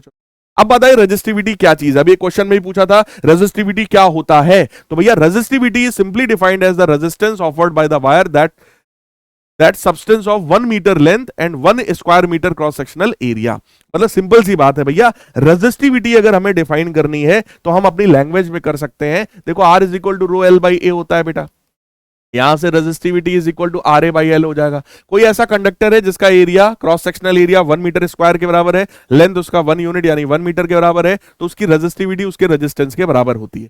So resistivity is defined as the resistance of that conductor whose length is 1 unit and cross sectional area is also 1 square unit। साफ सीधी बात है, राइट। फिर हमसे कह रहे हैं रेजिस्टिविटी का फॉर्मूला क्या भैया, किस किस पर डिपेंड करता है, तो ये सारी बातें हम लोग काफी बार पहले कर चुके हैं। ठीक है, रेजिस्टेंस का रेसिप्रोकल होता है बेटा कंडक्टेंस, और रेजिस्टिविटी का रेसिप्रोकल होता है कंडक्टिविटी। इनका यूनिट देखो क्या है, साइमन ओम इनवर्स, ठीक है, कंडक्टेंस का, और कंडक्टिविटी का होता है ओम इनवर्स, मीटर इनवर्स, या साइमन पर मीटर, या एमएचओ पर मीटर, इस तरीके के इसके यूनिट्स होते हैं। अब हमसे क्वेश्चन में कहा गया, सीरीज पैरेलल का क्वेश्चन है बेटा, हमसे कह रहे इफेक्टिव रेजिस्टेंस बता दो ए और एम के बीच का, और power supply by the battery बता दो। अब सुनो क्वेश्चन, सुनो क्वेश्चन, ए और एम के बीच में इक्विवेलेंट रेजिस्टेंस बताना है पहला क्वेश्चन, और कह रहा है इस पूरी बैटरी ने कितना पावर सप्लाई किया ये भी हमें बता दो। बेटा एक बात जरा समझना, अगर ए और एम के बीच का तुम्हें इक्विवेलेंट निकालना है तो तुम्हें एक एक करके सॉल्व करना पड़ेगा। एक तरफ से सॉल्व करना शुरू करते हैं यार इसको, ध्यान से देखो, ये और ये किस कॉम्बिनेशन में है, ये दोनों सीरीज कॉम्बिनेशन में है बेटा। सीरीज में R1 प्लस R2 फॉर्मूला होता है, 10 प्लस 10 यानी 20 हो जाएगा। वो जो 20 आया वो इस वाले 20 के साथ किसमें है, पैरेलल में। 20 और 20 का पैरेलल कितना आएगा, सॉल्व करो, 10 ओम आएगा। मैं आपको बताऊं पैरेलल का फॉर्मूला होता है 1/R बराबर 1/R1 प्लस 1/R2, और अगर दो सेम रेजिस्टेंसेस पैरेलल में जुड़े होते हैं ना तो इक्विवेलेंट रेजिस्टेंस आधा हो जाता है। जैसे 1/10 प्लस 1/10 करो 2/10 आएगा, 1/5 आएगा, उल्टा करोगे 5 हो जाएगा। यानी 10-10 ओम अगर पैरेलल में कनेक्टेड है तो इक्विवेलेंट कितना आता है, 5 ओम। कितना आता है, 5 ओम। 10-10 सीरीज में कनेक्टेड है तो इक्विवेलेंट कितना आता है, 10 प्लस 10 20 ओम, राइट, डबल हो जाता है। लेकिन जब पैरेलल में करते हैं तो आधा हो जाता है। कहने का मतलब 10-10 सीरीज में था, 20 ओम हुआ, ये 20 ओम इस वाले 20 के साथ पैरेलल में, तो 20-20 का पैरेलल 10 हुआ। ये जो 10 आया ये इस वाले 10 के साथ सीरीज में है, तो 10-10 सीरीज कितना आया, 20 के बराबर। वो 20 इस वाले 20 के साथ किसमें है, पैरेलल में। 20-20 का पैरेलल कितना हुआ बेटा, 10 के बराबर। 20-20 का पैरेलल कितना हुआ, 10 के बराबर। सब लिख दिया मैंने, डिटेल में लिख दिया है, आराम से पढ़ोगे, एक एक पॉइंट समझ में आएगा तुम्हें। ठीक है, ये वाला 20 पैरेलल में था, 10 ओम। अब जो आया 10, इसका जो आया 10, वो 10 इस वाले 10 के साथ किसमें है बेटा, सीरीज में। ये वाला 10 इस वाले 10 के साथ किसमें है, सीरीज में। 10-10 का सीरीज कितना हुआ, 20। अब जो 20 आया है वो इस वाले 30 के साथ किसमें है, पैरेलल में। 20 और 30 का पैरेलल, सर ये कैसे आएगा, अरे पैरेलल का फॉर्मूला लगा दो, 1/20 प्लस 1/30 बराबर 1/R इक्विवेलेंट, है ना, फॉर्मूला लगा दो।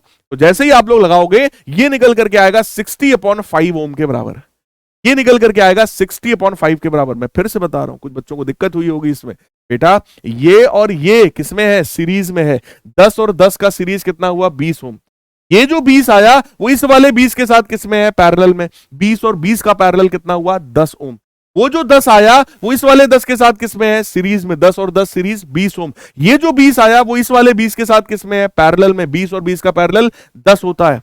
ठीक है, ये जो 10 आया, ये वाला जो 10 है ये सीरीज में है। 10 और 10 का सीरीज क्या होता है, 20, और वो जो 20 आया वो इस 30 के साथ किसमें है, पैरेलल में है। सारे पॉइंट्स यहां पे लिखे हैं, देखो आर ए बी और आर बी सी सीरीज में है। फिर उसको निकाला आर डैश इक्विवेलेंट, वो जो आर डैश है वो आर ए सी के साथ पैरेलल में है। जो इक्विवेलेंट आया आर डबल डैश जो है आर सी डी के साथ सीरीज में है। सारी बात यहां लिखी है बेटा। ए और एम के बीच का जो इक्विवेलेंट आया वो 20 ओम और 30 ओम का पैरेलल कॉम्बिनेशन आया। तो वो पैरेलल सॉल्व करने का एक फॉर्मूला ये भी होता है, क्योंकि 1/R बराबर 1/R1 प्लस 1/R2 है। एलसीएम ले लो, R1 plus R2 upon R1 R2 होता है, उल्टा कर दो, R1 R2 upon R1 plus R2 होता है। यानी कि सीरीज कॉम्बिनेशन का फॉर्मूला R1 प्लस R2 होता है, पैरेलल का formula R1 into R2 upon R1 plus R2। ये भी फॉर्मूला होता है, पैरेलल का लगा सकते हो। ठीक है ना। अब बात आई कि सर पावर भी निकालना है। देखो यार, ए और एम के बीच का जो इक्विवेलेंट रेजिस्टेंस आया वो 60/5 आया, है ना। अब ये 8 ओम, ये वाला 60/5 ओम, ये वाला 10 ओम, ये सब किसमें है बेटा, सीरीज में है। सीरीज का मतलब 60/5 प्लस 10 प्लस 8, ये सब क्या होगा, ऐड हो जाएंगे। जैसे ही आप ऐड करेंगे वैल्यू आ गई हमारी 30 ओम के बराबर। यानी इस पूरे सर्किट का जो इक्विवेलेंट रेजिस्टेंस है वो 30 ओम है। तो यहां से पावर निकाल लो V²/R करके। V कितना है भैया, 6 वोल्ट, तो 6 का स्क्वायर 36/30, तो 36/30 आएगा 6/5 वॉट के बराबर। आप डिवाइड करके बाकी एग्जैक्ट भी लिख सकते हो 1.2 वॉट के बराबर। देख लो, मैं हट रहा हूं, स्क्रीनशॉट ले लो, एक बार खुद से ट्राई करना, नहीं समझ में आता फिर से मेरा एक्सप्लेनेशन देखना, आपको पूरी पूरी बात बेटा समझ में आ जाएगी। राइट, अगला क्वेश्चन देखो, बहुत प्यारा क्वेश्चन है। कह रहे two wires A and B of different metals have their length in the ratio 1:2। दो वायर्स हैं, उनका जो लेंथ है वो 1:2 के रेशियो में है और उनका जो रेडियस है वो 2:1 के रेशियो में है, इस तरीके से। राइट, हमसे कह रहे हैं कि ग्राफ भी यहां गिवन है, find the ratio of resistance and resistivity. Resistance का रेशियो बता दो भाई साहब, रेजिस्टिविटी का भी रेशियो आप मेरे को बता दो, ये हमसे क्वेश्चन में पूछा जा रहा है। ठीक है, सबसे पहली बात कि दोनों जो वायर्स हैं वो अलग अलग मेटल्स के हैं, तो उनकी रेजिस्टिविटी भी अलग अलग होगी, ये बात पहले हमने कंफर्म कर लिया। दूसरी बात, क्योंकि रेजिस्टेंस के फॉर्मूले में लेंथ और एरिया दोनों आता है, हमको रेडियस का रेशियो दिया था, तो हमने रेडियस के रेशियो से पहले एरिया का रेशियो निकाला। एरिया होता है ना पाई आर स्क्वायर, तो पाई r1 स्क्वायर बटे पाई r2 स्क्वायर, पाई पाई कट गया, r1 स्क्वायर बटे r2 स्क्वायर। रेडियस का रेशियो 2:1 है, तो रेडियस के स्क्वायर का रेशियो 4:1 हो जाएगा, यानी एरिया का रेशियो आ गया 4:1 के बराबर हमारे पास। ठीक है, तो resistance r1 upon r2 that is ρ1 L1 upon A1 upon ρ2 L2 upon A2, है ना। ये बन जाएगा क्या हमारा, ये बन जाएगा ρ2 L2 अपॉन A2, तो बन गया ρ1 अपॉन ρ2 L1 अपॉन L2, ये वाला एरिया ऊपर, ये वाला नीचे, तो A2 by A1। ρ1 upon ρ2, length का रेशियो 1:2 है, A2 बाई A1, बेटा A1 बाई A2 अगर 4/1 है तो A2 बाई A1 इसका उल्टा क्या होगा, 1/4, ये 1/8 बन गया, तो 1/8 टाइम्स ρ1 अपॉन ρ2। ρ1 और ρ2 क्या है, दीज आर रेजिस्टिविटीज, रेजिस्टिविटीज। अब हमसे क्वेश्चन में क्या करना है, रेजिस्टेंस का रेशियो चाहिए, रेजिस्टिविटी का भी रेशियो चाहिए, दोनों चाहिए। कैसे मिलेगा सर, ग्राफ से। ये ग्राफ देखो करंट और वोल्टेज का ग्राफ है, इस ग्राफ का स्लोप बेटा 1 अपॉन रेजिस्टेंस को रिप्रेजेंट करता है। रेजिस्टेंस जो है वो tan थीटा को रिप्रेजेंट करता है, यानी कि अगर मैं स्लोप ऑफ बी देखूं, बी का स्लोप अगर मैं देखूं तो tan 45 है और tan 45 1 होता है बेटा, और बी का जो स्लोप है वो 1 अपॉन रेजिस्टेंस ऑफ बी दिखाएगा। भाई इस ग्राफ का रेजिस्टेंस 1 अपॉन आर है, अगर यहां पे वी और यहां पे आई होता तो इस ग्राफ का रेजिस्टेंस सीधे सीधे स्लोप से ही मिल जाता हमको। राइट, 1 अपॉन आर 1 के बराबर है, तो बी का रेजिस्टेंस बेटा निकल आया 1 ओम के बराबर। ए के स्लोप की अगर मैं बात करूंगा तो ए का स्लोप है tan 30 के बराबर, tan 30 1/√3 होता है, that is 1 upon resistance of A, है ना। इस ग्राफ का स्लोप 1 बाई रेजिस्टेंस को रिप्रेजेंट कर रहा है, तो 1 by resistance is equal to tan 30 जो कि 1/√3 है, तो ए का रेजिस्टेंस आ गया बेटा √3। अब देखो ए का रेजिस्टेंस पता है, बी का रेजिस्टेंस पता है, √3 डिवाइडेड बाई 1, तो रेशियो आ गया √3 के बराबर। राइट, और यही √3 यहां रख दोगे तो 8/√3 आ जाएगा हमारा रेजिस्टिविटीज का रेशियो। देख लो, यहां से हमारा पूरा पूरा क्वेश्चन सॉल्व होता है। बहुत प्यारा क्वेश्चन है, इस क्वेश्चन में दो कॉन्सेप्ट को यूज कर लिया, पहला रेजिस्टेंस और रेजिस्टिविटी का relation R is equal to ρL by A, दूसरा ग्राफ का कॉन्सेप्ट। देखो बेटा, अगर तुम्हें सच में सीबीएसई बोर्ड के एग्जाम को फोड़ना है तो आपको ग्राफ के स्लोप, ग्राफ का एरिया, है ना, किसी भी ग्राफ से कैसे हम लोग कैलकुलेशन निकालते हैं, ये बहुत अच्छे से आना चाहिए। बेसिक मैथमेटिक्स में ये सारी चीजें आपको हमने सिखा रखी है, ये बहुत बढ़िया अच्छे तरीके से आपको आना चाहिए। अगला देखो हमारे पास क्या है, टेम्परेचर डिपेंडेंस। तो मैं पहले ही बता चुका हूं, अगर कोई कंडक्टर है तो टेम्परेचर बढ़ाने पे रेजिस्टेंस उसका बढ़ता है। ग्राफ आप देख लो इस तरीके का, ये ग्राफ बेटा हमने किसके लिए बनाया है, कॉपर के लिए। किसके लिए बनाया, कॉपर के लिए। सीधे सीधे ये भी क्वेश्चन में पूछा गया है कि कॉपर के लिए रेजिस्टिविटी और टेम्परेचर का ग्राफ बना दो। तुम्हारी एनसीईआरटी किताब से बनाया है बेटा, और नहीं है, किताब में दिया हुआ है तुम्हारे, है ना। जब बात हम लोग किसी भी किसी भी हम लोग सेमी कंडक्टर के लिए करते हैं तो टेम्परेचर को बढ़ाने पर रेजिस्टेंस और रेजिस्टिविटी घट जाती है, ग्राफ तुम्हारा कुछ इस तरीके से हो जाता है। इसके लिए जो अल्फा कंडक्टर का पॉजिटिव है, सेमी कंडक्टर के लिए जो यही अल्फा है वो निगेटिव होता है, यानी टेम्परेचर बढ़ाओगे तो रेजिस्टेंस घटेगा, रेजिस्टिविटी भी घटेगा। यहां पे टेम्परेचर बढ़ाओगे रेजिस्टेंस बढ़ेगा, रेजिस्टिविटी भी बढ़ेगा। अब क्वेश्चन देख लो इस फॉर्मूले पर, हमसे क्वेश्चन में बोला गया, कह रहे हैं find the temperature at which resistance of a wire made of silver be twice its resistance eight 20 degree Celsius, यानी जितना रेजिस्टेंस उसका 20 पर है उसका डबल रेजिस्टेंस हो जाए तो टेम्परेचर बता दो। कह रहे take 20 degree Celsius as the reference temperature and temperature coefficient of resistance as this, यानी टेम्परेचर कोफिशिएंट ऑफ रेजिस्टेंस हमें पता है। देखो बेटा, फॉर्मूला क्या होता है कि resistance at T degree Celsius बराबर रेजिस्टेंस एट 0 यानी कि reference temperature plus 1 plus alpha delta T. यहां पे अल्फा क्या है, टेम्परेचर कोफिशिएंट ऑफ रेजिस्टेंस, जो कि क्वेश्चन में दिया जाता है। यहां भी बेटा क्वेश्चन में हमें गिवन है 4 × 10⁻³ पर केल्विन के बराबर। अब ध्यान से चीजों को समझना, हमसे कह रहा है कि रेजिस्टेंस जो है वो जितना 20 डिग्री पर रेजिस्टेंस है उसका डबल हो जाए, ट्वाइस हो जाए, तो हमने भी 2 टाइम्स रेजिस्टेंस एट 20 लिख दिया। रेफरेंस कह रहा है हमसे 20 डिग्री सेल्सियस ले लो, बेटा फिर आर नॉट की जगह हम R20 लिख देंगे, यही हमारा रेफरेंस वाला रेजिस्टेंस हो गया, क्योंकि रेफरेंस टेम्परेचर हमारा 20 हो गया है ना। 1 प्लस अल्फा की वैल्यू हमने रख दी, डेल्टा टी यानी चेंज इन टेम्परेचर होता है, ये कट गया, यहां पे केवल 2 बचा, 2 is equal to 1 plus this, 1 को इधर भेजा, 2 माइनस 1 1 हुआ, 1 इज इक्वल टू 4 इंटू 10 की पावर माइनस 3 डेल्टा टी की वैल्यू बेटा आ गई 250 केल्विन, 250 केल्विन। अब बेटा जो टेम्परेचर डिफरेंस केल्विन में होता है, same temperature difference degree Celsius में भी होता है, फंडामेंटल बात है। जो टेम्परेचर डिफरेंस केल्विन में होता है, same temperature difference degree Celsius में भी होता है। तो अगर केल्विन में टेम्परेचर डिफरेंस 250 है, तो डिग्री सेल्सियस में भी टेम्परेचर डिफरेंस 250 ही होगा, राइट। यानी कि final temperature minus initial temperature बराबर 250। इनिशियल टेम्परेचर कितना था 20 डिग्री सेल्सियस, तो फाइनल माइनस 20 बराबर 250, तो फाइनल टेम्परेचर बेटा कितना हो गया 270 डिग्री सेल्सियस, 270 डिग्री सेल्सियस। यानी कि जितना रेजिस्टेंस 20 डिग्री सेल्सियस पर था, उसका डबल रेजिस्टेंस हो जाएगा कितने पे 270 डिग्री सेल्सियस पर।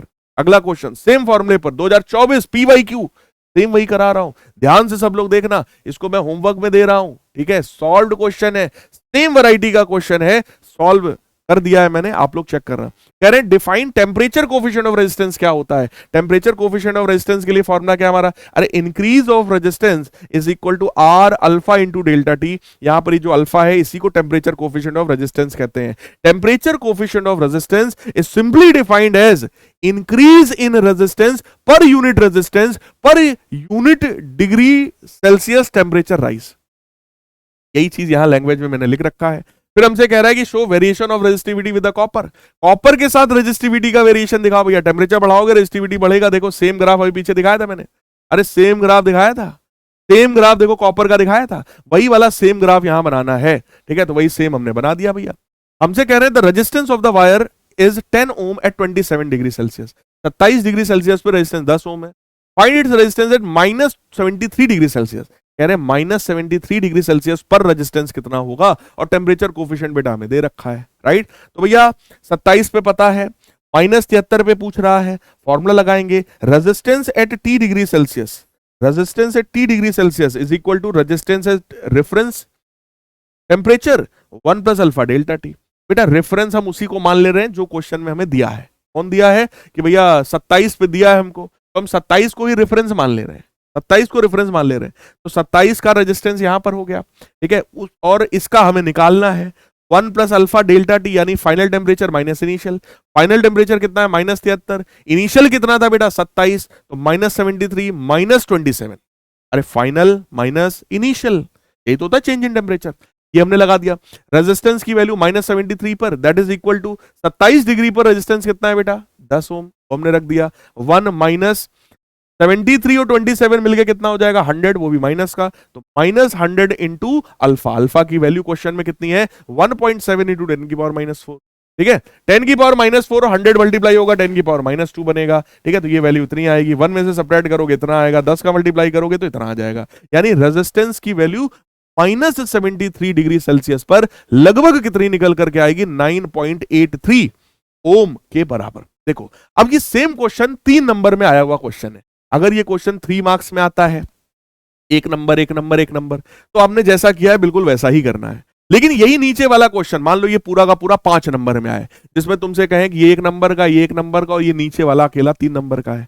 अगर नीचे वाला 3 नंबर में तुम्हें दे रहा है तो थोड़ा सा फिर यहां पे थोड़ा सा गेम बढ़ा देना। क्या बढ़ा देना कि आप कहोगे सर 27 डिग्री पर जो रेजिस्टेंस है वो 10 ओम है, माइनस 73 डिग्री सेल्सियस पे हमें निकालना है, तो इस बार हम रेफरेंस टेम्परेचर जो है ना, हम 27 को नहीं मानेंगे, हम 0 डिग्री सेल्सियस को ही रेफरेंस मान करके इस क्वेश्चन को फिर सॉल्व करेंगे, राइट। तो हम कहेंगे भैया 27 पर जो रेजिस्टेंस है that is equal to reference temperature, यानी 0 डिग्री सेल्सियस पर resistance 1 plus alpha into change in temperature.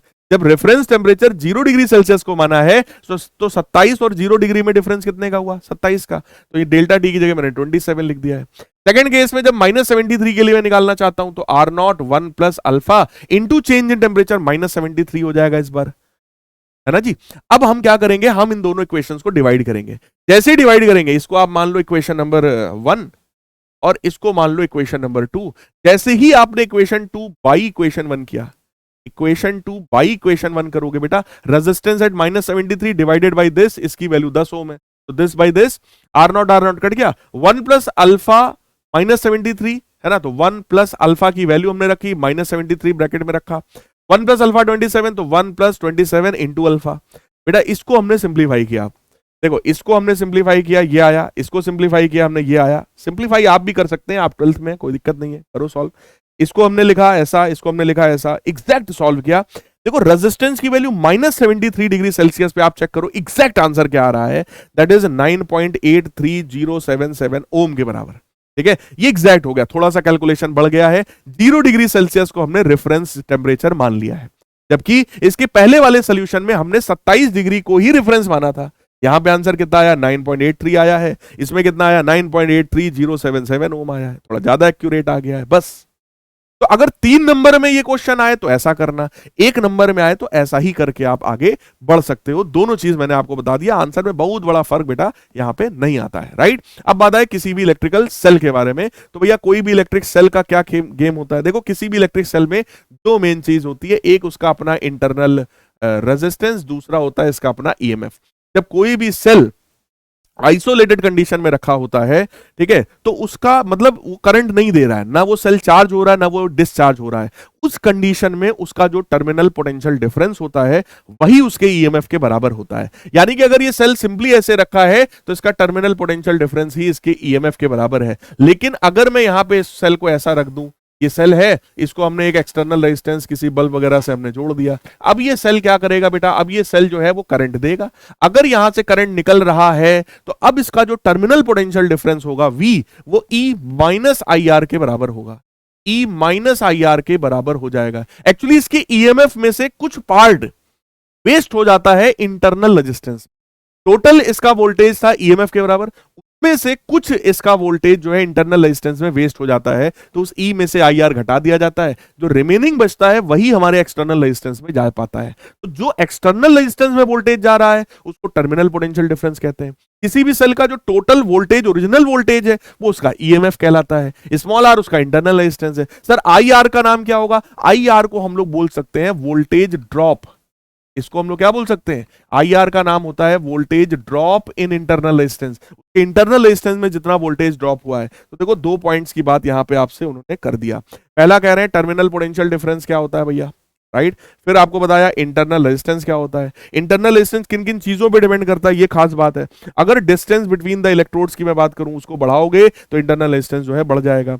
Area of electrode बढ़ाओगे इंटरनल रेजिस्टेंस घट जाएगा। कंसंट्रेशन ऑफ द इलेक्ट्रोलाइट बढ़ाओगे इंटरनल रेजिस्टेंस बढ़ जाएगा। और अगर टेम्परेचर को बढ़ाओगे तो इंटरनल रेजिस्टेंस घट जाएगा। टेम्परेचर को बढ़ाने पे इंटरनल रेजिस्टेंस घट जाता है। ये चारों पॉइंट ध्यान रखना, ये भी क्वेश्चन में पूछा गया है यार ना। अब यहां पर देखो कंडीशंस आ रही है हमारे पास, कोई भी सेल है, अगर कोई भी सेल हमारा डिस्चार्ज हो रहा है तो V बराबर E माइनस आई आर होता है। लेकिन वही सेल बेटा अगर हमारा चार्जिंग स्टेट में है, यानी कि अगर डिस्चार्ज हो रहा है तो ये करंट दे रहा है एक्सटर्नल रेजिस्टेंस को, ठीक है, ये करंट दे रहा है। अगर ये करंट दे रहा है तो V बराबर E माइनस आई आर होता है। इस कंडीशन में V is less than E, EMF बड़ा होता है अगर ये करंट दे रहा है तो, ठीक है। लेकिन अगर ये करंट ले रहा है, अगर ये चार्ज हो रहा है, उस कंडीशन में जो टर्मिनल पोटेंशियल डिफरेंस है वो इसके ईएमएफ से बड़ा हो जाता है, तो V बराबर E प्लस आई आर हो जाता है। ये बात ध्यान रखना। इस पर क्वेश्चन पूछा गया, कह रहे हैं battery supplies 0.9 ampere of the current through 2 ohm resistance and 0.3 ampere of current flowing through 7 ohm resistance. यानी आपसे कह रहे हैं कि जब ये रेजिस्टेंस की वैल्यू 2 ओम थी तो भैया करंट इतना फ्लो हो रहा था, जब यही रेजिस्टेंस 7 ओम हो गया, एक्सटर्नल रेजिस्टेंस 7 ओम हो गया, तो यही करंट 0.3 एम्पियर के बराबर हो गया। कह रहे हैं internal resistance of the battery बता दो। बेटा देखो करंट की वैल्यू क्या होती है, total EMF upon total resistance. अगर कोई भी सेल है और वो एक्सटर्नल रेजिस्टेंस से कनेक्टेड है, तो जो करंट यहां से निकल रहा होगा वो E upon R plus R के बराबर हो जाएगा, है ना, E upon R plus R के बराबर। हमसे पहले केस में करंट दे रहा है 0.9 एम्पियर, ठीक है, एक्सटर्नल रेजिस्टेंस था 2 ओम, एक्सटर्नल रेजिस्टेंस था 2 ओम, इंटरनल हमें नहीं पता, राइट, वो हमें निकालना है क्वेश्चन में। अगले केस में हमसे कह रहा है करंट है 0.3 एम्पियर, एक्सटर्नल रेजिस्टेंस है 7 ओम, हमने 7 रख दिया। ये 2 इक्वेशंस हमारी बन गई। इन 2 इक्वेशन को बेटा हमने सिंपली डिवाइड किया। जैसे ही डिवाइड किया ईएमएफ से ईएमएफ कट गया, क्योंकि क्वेश्चन में हमें इंटरनल रेजिस्टेंस निकालना था, क्वेश्चन में इंटरनल रेजिस्टेंस निकालना था, इसलिए हमने दोनों को डिवाइड कर दिया। ई से ई कट गया है, थोड़ा सा हमने बेटा इसको डिवाइड करने के बाद सिंप्लीफाई किया। देखो 0.9 अपॉन 0.3 है तो रेशियो 3 आ जाएगा। थोड़ा सिंप्लीफाई किया, इंटरनल रेजिस्टेंस की वैल्यू 1/2 ओम निकल करके आ गई है, यानी कि इसका करेक्ट आंसर कौन सा हो गया, फोर्थ वाला हो गया। यहीं पर अगर तुमसे कहता है ईएमएफ भी बता दो, इसी स्मॉल आर की वैल्यू चाहे इसमें किसी भी एक में डाल देना, वहां से तुम्हें ईएमएफ की वैल्यू भी मिल जाएगी। इस तरह के क्वेश्चंस पूछे गए हैं। अगला क्वेश्चन देखो हमसे क्या कह रहा है, कह रहा है battery of unknown EMF E and internal resistance small R is connected in a circuit as shown in the figure, when the key is open voltmeter reads 10 volt.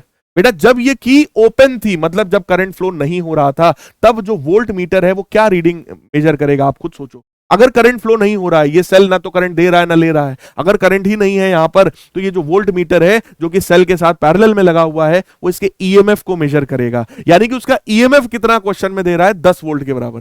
When the key is open, volt meter reads 10 volt, यानी कि जो 10 volt है ये क्या है, इसका EMF है। तो पहले में तो यही कह रहा है sir EMF of the battery बता दो, हो गया 10 वोल्ट। फिर एमीटर रीड्स 0 एम्पियर, मतलब करंट फ्लो नहीं हो रहा था। फिर कह रहा है इन द क्लोज्ड सर्किट, जब इस सर्किट को मैंने क्लोज किया, क्लोज का मतलब अब यहां से करंट फ्लो होना शुरू हो जाएगा। जैसे ही मैंने इस सर्किट को क्लोज किया, अब जो वोल्ट मीटर है वो 6 वोल्ट मेजर कर रहा है। तो ये 6 वोल्ट क्या हुआ, this is terminal potential difference across the cell, है ना भैया। ये 6 वोल्ट इसके पैरेलल में है, यानी जितना वोल्टेज इसमें गया, एक्सटर्नल रेजिस्टेंस में जितना गया है, उसको ये मेजर कर रहा है। इसी को तो टर्मिनल पोटेंशियल डिफरेंस कहते हैं बेटा। तो टर्मिनल पोटेंशियल डिफरेंस V होता है, V बराबर 6 वोल्ट हो गया। एमीटर की रीडिंग हमसे कह रहा है इस बार 2 एम्पियर है, यानी कि 2 एम्पियर का करंट फ्लो हो रहा है भैया, हमें ये भी पता चल गया है। हमसे कह रहा है ईएमएफ बता दो, तो वो तो 10 वोल्ट हो गया। इंटरनल रेजिस्टेंस बैटरी का बता दो, या अगर कोई भी सेल करंट दे रहा है तो V बराबर E माइनस आई आर होता है। अरे V की वैल्यू 6 वोल्ट है, ईएमएफ 10 वोल्ट है, करंट 2 एम्पियर है, स्मॉल आर निकालना है, खटाखट सॉल्व करो, स्मॉल आर की वैल्यू 2 ओम निकल करके आ जाएगी। फिर हमसे कहा जा रहा है एक्सटर्नल रेजिस्टेंस बता दो कितना होगा। सर एक्सटर्नल रेजिस्टेंस का सिंपल मतलब है current is equal to EMF upon total resistance.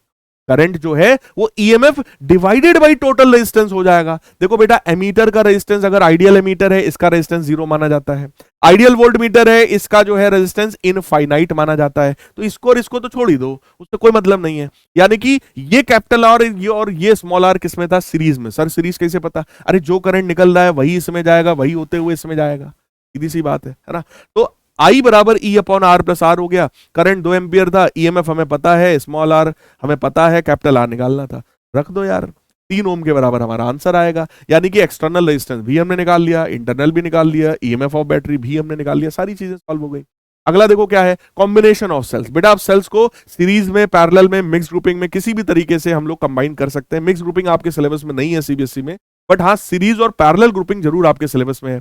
अब इसमें हमसे कहा जा रहा है कॉम्बिनेशन में कि जब भी आप सीरीज में सेल्स को कंबाइन करते हो क्या होता है। बेटा सीरीज में अगर मैं कंबाइन कर रहा हूं तो जो टोटल ईएमएफ होगा, जो इक्विवेलेंट ईएमएफ होगा, that will become n times E. अगर सारे सेल सेम है तो n times EMF of one cell हो जाएगा। अगर अलग अलग है तो E1 plus E2 plus E3 plus E4 and so on ऐसे हो जाएगा यार, है ना। डिवाइडेड बाई टोटल रेजिस्टेंस अगर हमें करना है, टोटल रेजिस्टेंस कितना है sir, R1 plus R2 plus R3 up to जितने भी सेल्स हैं, प्लस कैपिटल R एक और कर देना, क्योंकि ये सब के सब सीरीज में कनेक्टेड है ना। तो यहां से बेटा करंट का फॉर्मूला आता है, अगर सारे सेल्स सेम है, तब का ईएमएफ ई है, तब का इंटरनल रेजिस्टेंस स्मॉल आर है, तो यही फॉर्मूला हमारा करंट का कितना आता है, N E upon R plus N R. क्योंकि एन सेल्स हैं, सबका ईएमएफ सेम है, E plus E plus E plus E plus E plus, तो ये बन जाएगा एन ई।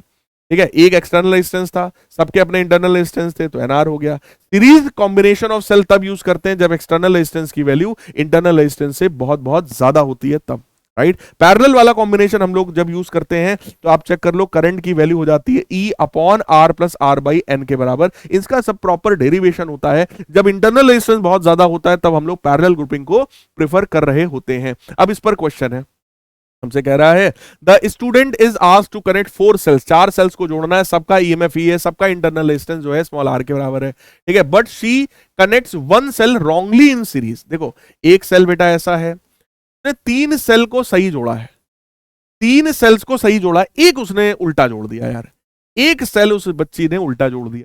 हमसे कह रहे हैं a student is asked to connect 4 cell, 4 cell जोड़ने थे, सबके ईएमएफ ई है, इंटरनल रेजिस्टेंस आर है, ये ई है, ये आर है, ये ई है, ये आर है, ये ई है, ये आर है, ये ई है, ये आर है। उसने केवल एक सेल जो है वो उल्टा जोड़ दिया है। हमसे कह रहे हैं इक्विवेलेंट ईएमएफ और इक्विवेलेंट इंटरनल रेजिस्टेंस बता दो। देखो यार, अगर तुम ऐसा करोगे तो ई plus E plus E minus ई हो जाएगा, तो कट जाएंगे, तो 2 ही बचेगा।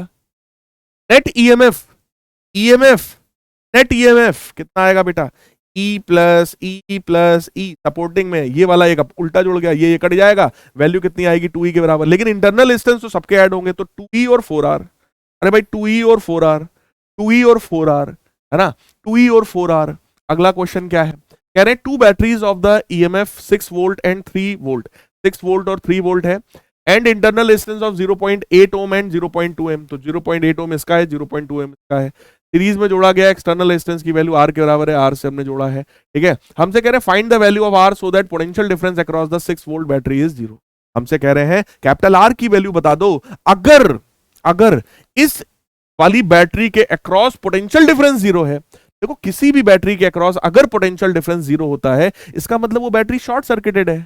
पोटेंशियल डिफरेंस 0 होने का मतलब डेल्टा वी 0 है, delta V E minus I R होता है। अगर डेल्टा वी 0 है तो ई बराबर आई आर होगा, यानी इसका जो ईएमएफ है वो करंट इंटू इंटरनल रेजिस्टेंस के बराबर होगा।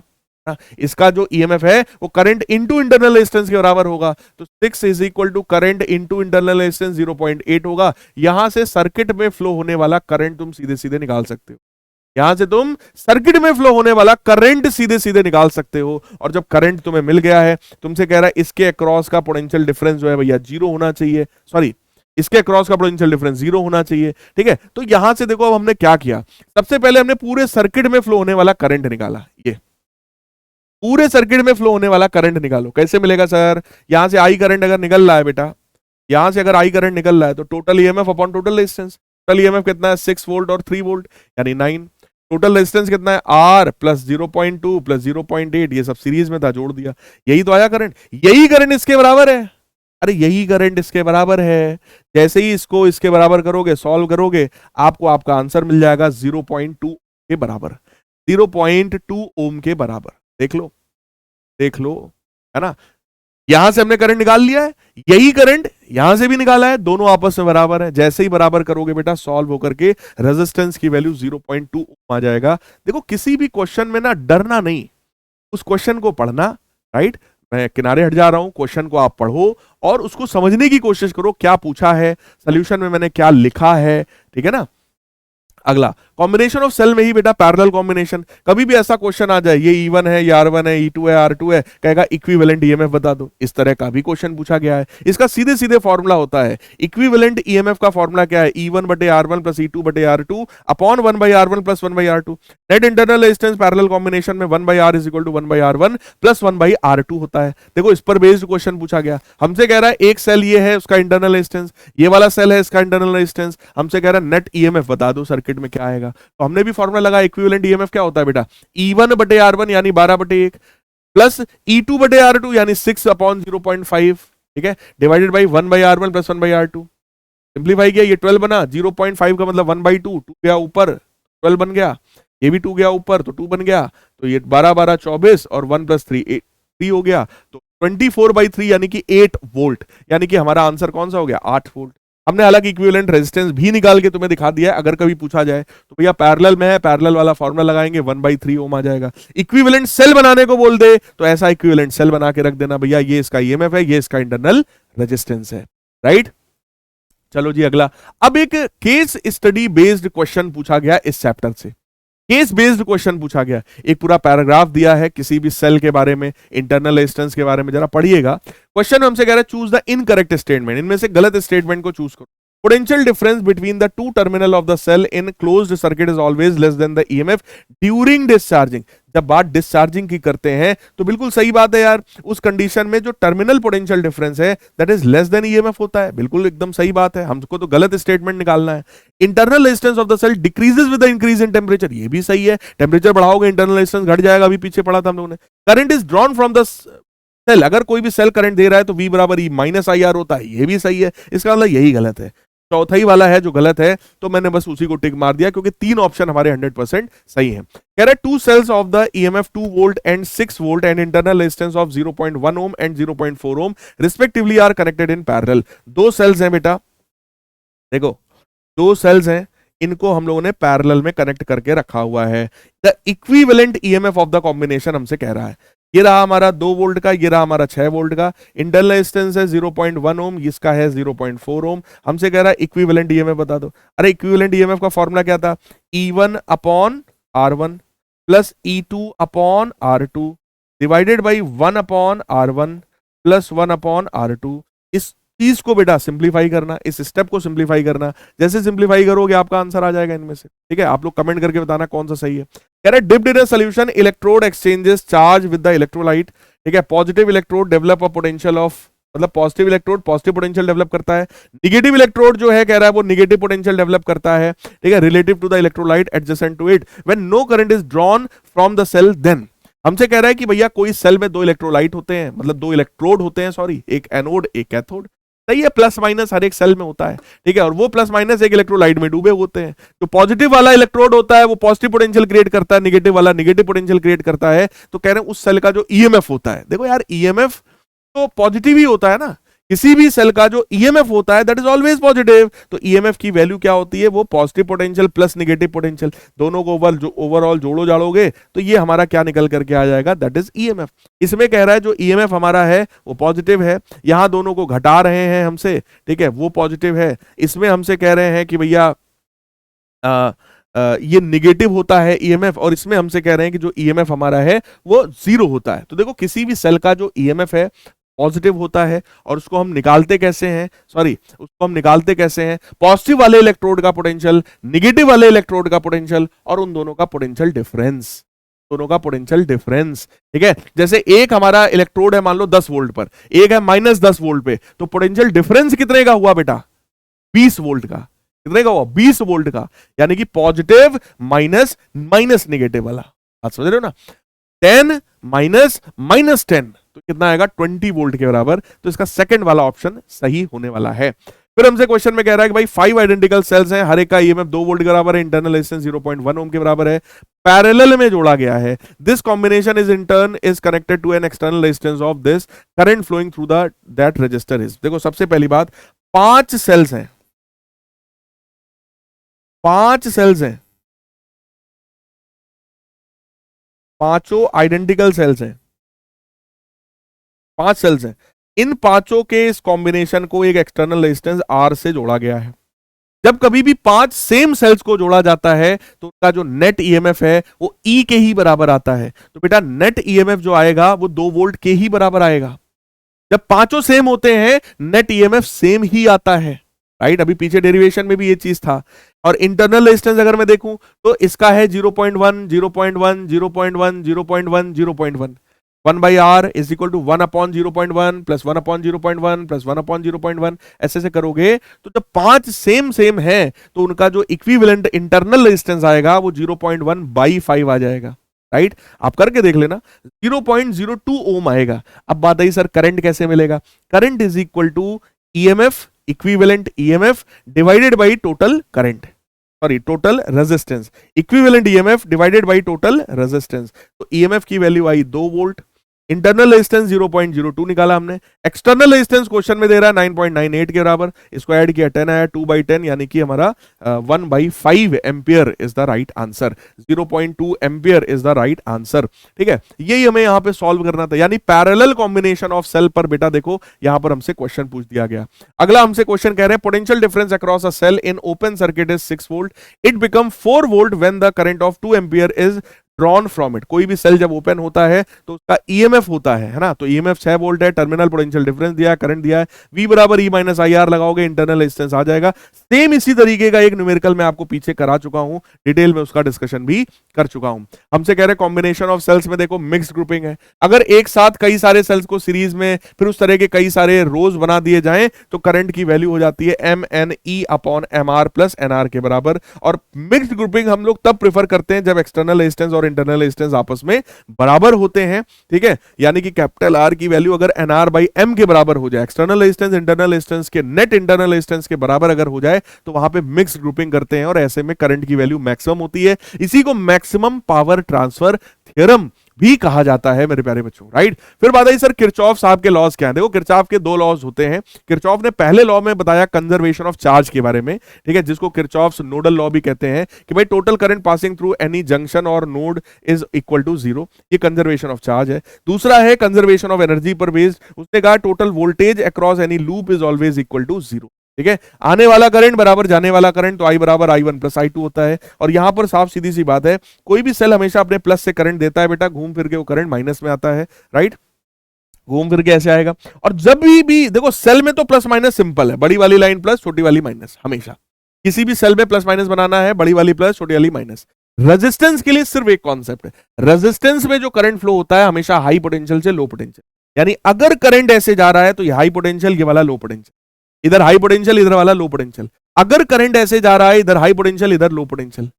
अब बात ठीक, अब आ जाओ इक्वेशंस को लिखते हैं। एक कोने से चलना शुरू करो, किसी भी एक कोने से, एक कोने से चलना शुरू करो, एक पूरा चक्कर आपको लूप का मारना है, और जिधर की तरफ पहुंचेंगे उधर वाला साइन लेंगे, बस बात खत्म। जिधर की तरफ पहुंचेंगे वो वाला साइन लेंगे, बस बात खत्म। इधर से चलना शुरू करो, किधर पहुंचे प्लस में, तो प्लस का वोल्टेज V, आगे पहुंचो कहां पहुंचे माइनस में, तो माइनस का वोल्टेज, वोल्टेज कितना होता है रेजिस्टेंस के अक्रॉस, V बराबर IR। तो इधर आए तो प्लस V, इधर आए तो माइनस IR बराबर 0, प्लस V माइनस IR बराबर 0, बात खत्म। जिधर पहुंचेंगे उधर का साइन लेंगे, बात खत्म। अब इस पर बेस देखो, कुछ लॉन्ग क्वेश्चंस हमें दिए गए, थोड़े खतरनाक टाइप के दिख रहे होंगे आपको, बट मैंने पूरा पूरा आपको सॉल्व करके दिखाया। Can determine the current in the branches A B, देखो एक ब्रांच है ए बी, फिर एक ब्रांच है ए सी और बी सी, यानी ए बी में करंट चाहिए, ए सी में चाहिए और बी सी में चाहिए। बाकी क्वेश्चन में जितना व्हाइट कलर से लिखा हुआ है वो हमें क्वेश्चन में गिवन था, ठीक है, बाकी जो मैंने अलग अलग कलर से लिखा है वो हमने सोल्यूशन में किया है। अब क्वेश्चन को ध्यान से देखो, बहुत ध्यान से देखो, यहां से करंट ऐसा दिखा हुआ है, क्वेश्चन में दिया हुआ है, इधर करंट देखो ऐसा दिया हुआ है, इधर देखो करंट ऐसा दिया है, इसमें ऐसा दिया, इसमें ऐसा दिया है, ठीक है जी, इसमें देखो ऐसा दिया, इसमें ऐसा दिया, यानी कि इस क्वेश्चन में करंट का डायरेक्शन पहले से दिया हुआ था, हमने नहीं बनाया, पहले से दिया हुआ है, राइट। जब पहले से दिया हुआ है तो हमने मान लिया भैया सबसे बड़ा सेल यही है, इधर से आई करंट निकल रहा होगा, आई करंट निकल रहा होगा, जैसे ही आई करंट यहां पहुंचेगा वो डिवाइड होगा, इधर की तरफ हमने माना I1 करंट गया है, इधर की तरफ हमने माना I2 गया है। आई करंट निकला है, I1 इधर गया, I2 इधर गया, अरे आई करंट निकला है, I1 इधर गया, I2 इधर गया, ठीक है सर, ठीक है। अब देखो इधर से दिखा रहा था एक सेल ये भी था भैया, तो इधर से हमने मान लिया कि I3 करंट निकला है, I3 निकला है। अब बेटा इधर से I1 आ रहा है, इधर से I3 आ रहा है, इधर से I1 आ रहा है, इधर से I3 आ रहा है, ये दोनों मिल करके इधर उतर जाएंगे, दोनों मिल करके इधर उतर जाएंगे। तो इधर मैंने करंट कितना मान लिया है, I1 प्लस I3, कितना मान लिया, I1 प्लस I3। अब बहुत ध्यान से देखना, इधर से I1 प्लस I3 आ रहा है और उसमें से I करंट इधर चला गया था, I करंट इधर चला गया था, तो इधर नीचे कितना जाएगा बेटा, I1 प्लस I3 आया था, उसमें से I इधर चला गया, तो बचा कितना यहां पे, I1 plus I3 minus I के बराबर, I1 plus I3 minus I के बराबर। अरे चेक कर लो, KCL लगा रहा हूं बार बार, इधर से करंट कितना आया था, I1 प्लस I3, इधर कितना चला गया, I के बराबर, तो बचा कितना, I1 plus I3 minus I, वो नीचे उतर गया। इधर से कौन सा करंट आ रहा है, I2, I2 इधर से आ रहा है, I1 plus I3 minus I इधर से आ रहा है, ये दोनों मिलकर के बोलो इधर चले जाएंगे, तो इधर टोटल करंट कितना गया, I1 plus I3 minus I ये वाला, और इधर से आ रहा था I2 ये वाला।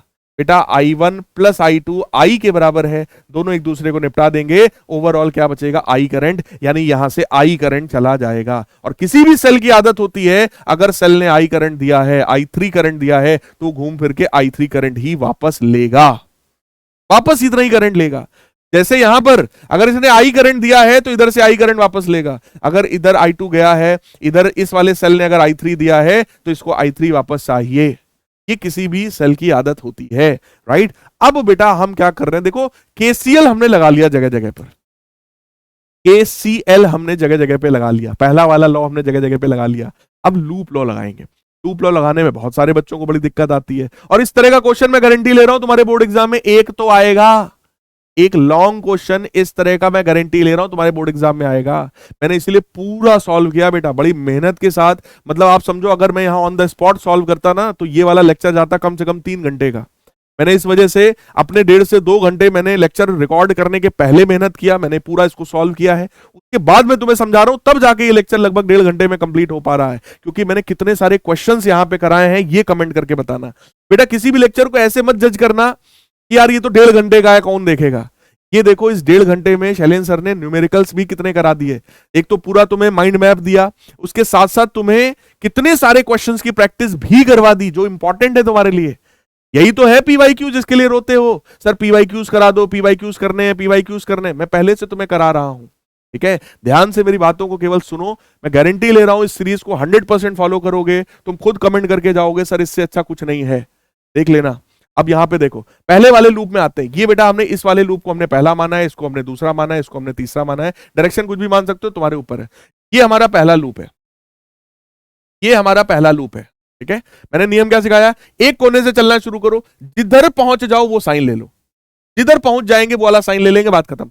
इधर से बेटा हमने चलना शुरू किया, किधर पहुंचे हैं, माइनस में, तो हमने क्या लिखा, माइनस का 4 इंटू आई वन, माइनस का 4 into I one, I R होता है माइनस का 4 इंटू आई वन। आगे बढ़ो, कहां पहुंचे, माइनस में, तो माइनस का 2 into I one plus I three, check करो, चेक करो। फिर आगे पहुंचो, यहां पहुंचे, क्या मिला, माइनस का 1, माइनस का 1 इंटू आई, करंट इसमें आई है ना, अरे आई करंट इधर जा रहा है, वही वाला तो आया था इधर से, तो माइनस का 1 इंटू आई।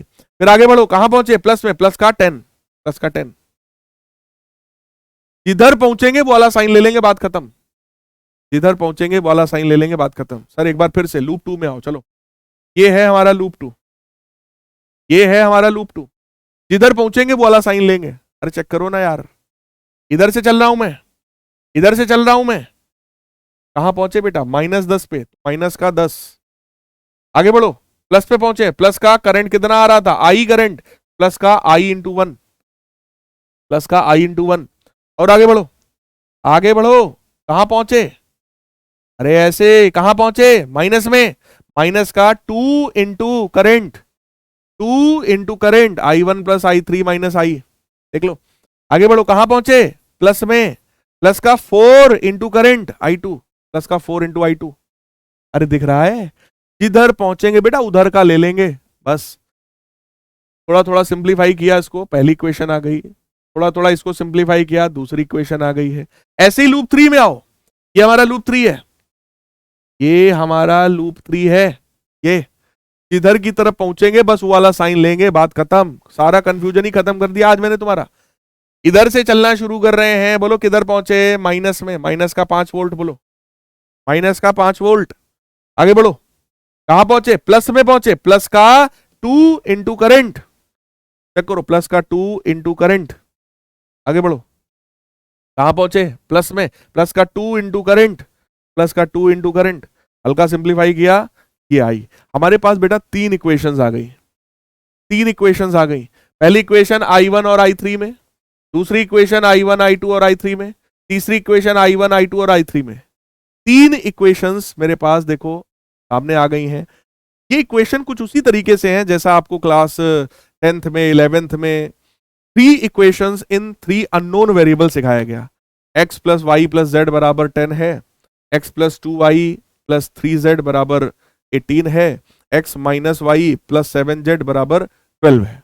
इस तरह की 3 इक्वेशंस को सॉल्व करना सिखाया गया है ना, इलिमिनेशन मेथड सिखाया गया है ना। अब मैं बस इन्हीं इक्वेशंस को तुमको एक बार सॉल्व करना भी सिखा रहा हूं, हालांकि मेरा काम नहीं होना चाहिए 12th में, बट फिर भी मैं तुम्हें सिखा रहा हूं क्योंकि बहुत सारे बच्चे कंफ्यूज होते हैं। ये वही 3 इक्वेशंस हैं, ये वाली, ये वाली, ये वाली, ये तीनों इक्वेशन मैंने पहले यहां पे लिख दिया है। अब पहली वाली इक्वेशन जो है, ये वाली इक्वेशन को ध्यान से देखो। पहली वाली इक्वेशन से मैंने क्या किया, i1 की वैल्यू निकाली, पहली वाली इक्वेशन से i1 निकाला। इस 6i1 को जब इधर भेजोगे बोलो पॉजिटिव हो जाएगा, पॉजिटिव हो जाएगा, -2i3 + 9 देखो लिखा हुआ है। यहां से बेटा मैंने i1 निकाला, i1 निकाला, इस i1 को निकाल के इक्वेशन नंबर 2 में डाल दूंगा, i1 की जगह उसकी वैल्यू रख दूंगा। बाकी देखो 7i2 - 2i3 सेम है, -10 देखो सेम है, थोड़ा एलसीएम लिया, एक इक्वेशन नई बना ली, ये i2 और i3 में। यानी कि मैंने क्या किया, मैंने i1 को इलिमिनेट कर दिया, i1 को गायब कर दिया, i1 को गायब कर दिया। यही i1 उठा करके मैं तीसरी वाली इक्वेशन में भी डाल दूंगा। देखो 2i1, i1 की जगह उसकी वैल्यू 2 दिख रहा है, 2i1 उसकी वैल्यू, बाकी पूरा एज इट इज है। थोड़ा सिंप्लीफाई किया, एक और इक्वेशन आ गई, चेक कर लो।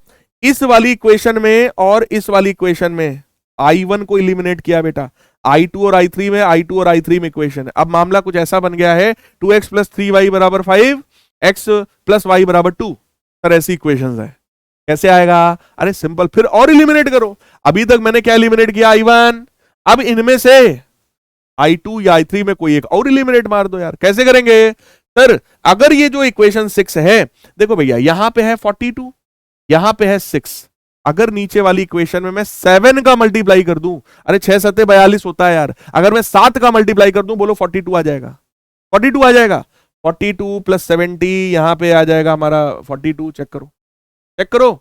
अब ये वाली इक्वेशन देखो और ये वाली इक्वेशन देखो, मेरे को क्या करना है, -42i2 प्लस का 42i2, इन दोनों इक्वेशन को ऐड कर दो। जैसे ही बेटा दोनों को ऐड करोगे, बोलो -42i2 प्लस 42i2, दोनों क्या होंगे, एक दूसरे को काट पीट देंगे, दोनों कट गए, क्या बचा 70i3 माइनस का 14i3, चेक करो, माइनस का 42 माइनस का 51, चेक करो, सिंप्लीफाई किया, i3 आ गया, i3 आ गया, इधर उठा के रखा, i3 की वैल्यू डाली, i1 आ गया, i1 पता है, i3 पता है, किसी भी एक में डाल दो, i2 आ जाएगा।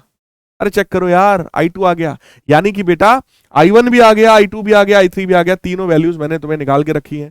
फिर हमसे क्वेश्चन में कहा गया था AB का करंट बताओ, जो कि i1 है, निकाल चुका हूं। भैया AC का बताओ, जो कि I है, और I क्या था, i1 प्लस i2 था। अरे I क्या था, I क्या था, i1 प्लस i2 था, दोनों को जोड़ोगे तब जाके फाइनल आंसर आएगा। फिर हमसे कहा था BC का बता दो भैया, ये वाला करंट बता दो, that is i1 plus i3, i1 निकाल चुके हो, i3 निकाल चुके हो, i1 और i3 को जोड़ोगे, ये आंसर आएगा, ये फाइनल आंसर है।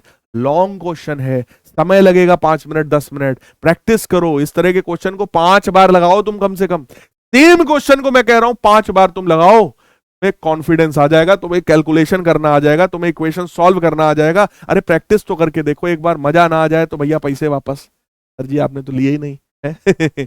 तो भैया अगला देखो, find the current in the branch BM in the network shown. ये जो ब्रांच BM है, इसमें हमसे कह रहा है करंट की वैल्यू निकाल करके दिखा दो। किरचॉफ लॉ से सॉल्व करेंगे, लेकिन पहले इसको सॉल्व कर लो यार। देखो ना, ये R, ये 2R और ये R किसमें है, सीरीज में, तो इनका 4R हो जाएगा। वो 4R इस वाले 4R के साथ पैरेलल में है तो 2R हो जाएगा। ये जो 2R आया वो इस वाले 2R के साथ सीरीज में है, 4R हो जाएगा। वो जो 4R आया इस वाले 4R के साथ पैरेलल में है, 4R का पैरेलल आता है 2R, अरे आधा हो जाता है पैरेलल में, तो ये बन गया 2R। अब हमारा जो सर्किट है वो ऐसा बन गया बेटा, ये हो गया 2R, ये वाली लाइन चेक कर लो, पूरी पूरी एज इट इज छाप दी है, ये वाली चेक कर लो, पूरी पूरी एज इट इज छाप दी है, ऊपर देखो 3R दिख रहा है, वो भी लिख दिया है। ये क्वेश्चन बन गया। अब इस वाले क्वेश्चन में प्लस माइनस सिखा रहा हूं, सेल में बड़ा वाला प्लस, छोटा वाला माइनस, छोटा वाला माइनस, बड़ा वाला प्लस। अरे बोलो यार, बोलो यार, प्लस माइनस तो आता है ना। रेजिस्टेंस के लिए क्या होता है, अगर बेटा करंट यहां से निकल रहा है, करंट हमेशा हाई से लो में जाता है, प्लस माइनस। यहां पे गया i1, इधर गया i2, करंट हमेशा हाई से लो में जाता है, प्लस माइनस। इधर से आया, करंट हाई से लो में जाता है, प्लस माइनस, बात खत्म। पहला लूप है, दूसरा लूप है, लगाओ KVL, तुम्हारे सामने है, लगाओ लगाओ, पूरा सॉल्व किया तुम्हारे सामने, देख लो देख लो। अगेन सेम वैरायटी का क्वेश्चन है, पूरा सॉल्व करिए अपने से, ये भी आया हुआ क्वेश्चन है, सॉल्व करिए। अगला लास्ट कॉन्सेप्ट आता है चैप्टर में, wheat stone bridge. Wheat stone bridge का काम होता है किसी भी अननोन रेजिस्टेंस को कैलकुलेट करना। अगर व्हीट स्टोन ब्रिज बैलेंस्ड है तो इसके बीच में यहाँ पे जो गैल्वेनोमीटर लगा होता है, इसमें कोई डिफ्लेक्शन नहीं होता है। कॉन्सेप्ट है R1/R2 बराबर R3/R4। अगर ये बैलेंस्ड है तो P/R बराबर Q/S हो जाएगा, P/Q बराबर R/S हो जाएगा, ठीक है। और एक बात ध्यान रखना, गैल्वेनोमीटर की जो आर्म है और ये जो करंट होता है, यानी कि ये जो सेल होता है, इन दोनों को इंटरचेंज कर सकते हैं। और इसी बात पे परिश्रम बैच वाले बच्चे एक बार कमेंट करके बताएंगे। मैंने एक SSS भी दिया था, एक SSS भी दिया था, कमेंट करके बताना। परिश्रम बैच वाले बच्चे समझ गए होंगे इस बात को, कौन सा SSS दिया था इस कॉन्सेप्ट में, फटाफट सभी लोग कमेंट करके बताना, ठीक है जी। चेक करूंगा। बाकी null point is not affected by the resistance G and E। कह रहे हैं कि ये जो गैल्वेनोमीटर है ना, इसके रेजिस्टेंस से कोई फर्क यहां पड़ने वाला नहीं होता है। अगर ये नल पॉइंट है, इसका मतलब गैल्वेनोमीटर में कोई करंट नहीं जा रहा होता है, तो इसका रेजिस्टेंस क्या है, उससे कोई लेना देना नहीं होता है, ठीक है जी। कह रहे हैं what is wheat stone bridge. Wheat stone bridge क्या है भैया, तो ये लिखा है, इसी अरेंजमेंट को व्हीट स्टोन ब्रिज कहते हैं। ऐसा डायग्राम बनाना, एक लाइन लिखना, ये लाइन लिख देना, व्हीट स्टोन ब्रिज हो गया। Obtain the necessary condition under which the Wheatstone bridge is balanced. अगर व्हीट स्टोन ब्रिज बैलेंस्ड है तो भैया गैल्वेनोमीटर में कोई भी करंट नहीं जाएगा, R1/R2 R3/R4 के बराबर हो जाएगा। कह रहे draw the circuit diagram of the Wheatstone bridge, obtain the condition in which no current flows through the galvanometer. तो भैया R1/R2 बराबर R3/R4 हो जाएगा। यही चीज आपको यहां पर के डिराइव करके दिखाना है। तो दीज आर द क्वेश्चंस जो आपसे 2024 के बोर्ड एग्जामिनेशन में बेटा पूछे गए हैं। इस सेशन में लगभग 1.5 घंटे का, एग्जैक्टली 1 घंटे 40 मिनट के आसपास का समय लग गया है, जब मैंने पूरी कोशिश किया था कि 1 घंटे का ही समय लगे। आप देख रहे थे मैंने सांस भी नहीं लिया है, वन शॉट में लेक्चर को रिवाइज किया, मतलब पूरा का पूरा रिकॉर्ड किया है, कोई ब्रेक नहीं लिया है मैंने इसमें। मैं लगातार कंटिन्यूअसली बोल रहा हूं इतनी देर से, और मैं यही चाहता था कि आपका पूरा का पूरा लेक्चर जो है 1 घंटे के अंदर रिकॉर्ड हो, ठीक। लेकिन ईमानदारी से बेटा लेक्चर को देखना, इसकी पीडीएफ नोट्स आपको टेलीग्राम चैनल पर भी मिल जाएगा, पीडब्ल्यू ऐप पर भी मिल जाएगा, जहां से मैंने वहां से डाउनलोड करो। लेकिन इसकी प्रैक्टिस करना बहुत जरूरी है। इस चैप्टर से लॉन्ग क्वेश्चन आता है, ये चैप्टर आपको आपके बोर्ड एग्जामिनेशन में लगभग 5 से 6 7 नंबर तक दिलवा सकता है, और बोर्ड एग्जाम में 6 से 7 नंबर बहुत इंपॉर्टेंट रोल प्ले करते हैं। तो मिलेंगे किसी और अगले चैप्टर में, है ना, किसी और सेशन में। तब तक के लिए goodbye, take care, love you all, God bless. सभी लोग कमेंट करके जरूर बताना ये सेशन आपको कैसा लगा, और परिश्रम बैच वाले बच्चे उस SSS का नाम भी कमेंट करके बताएंगे।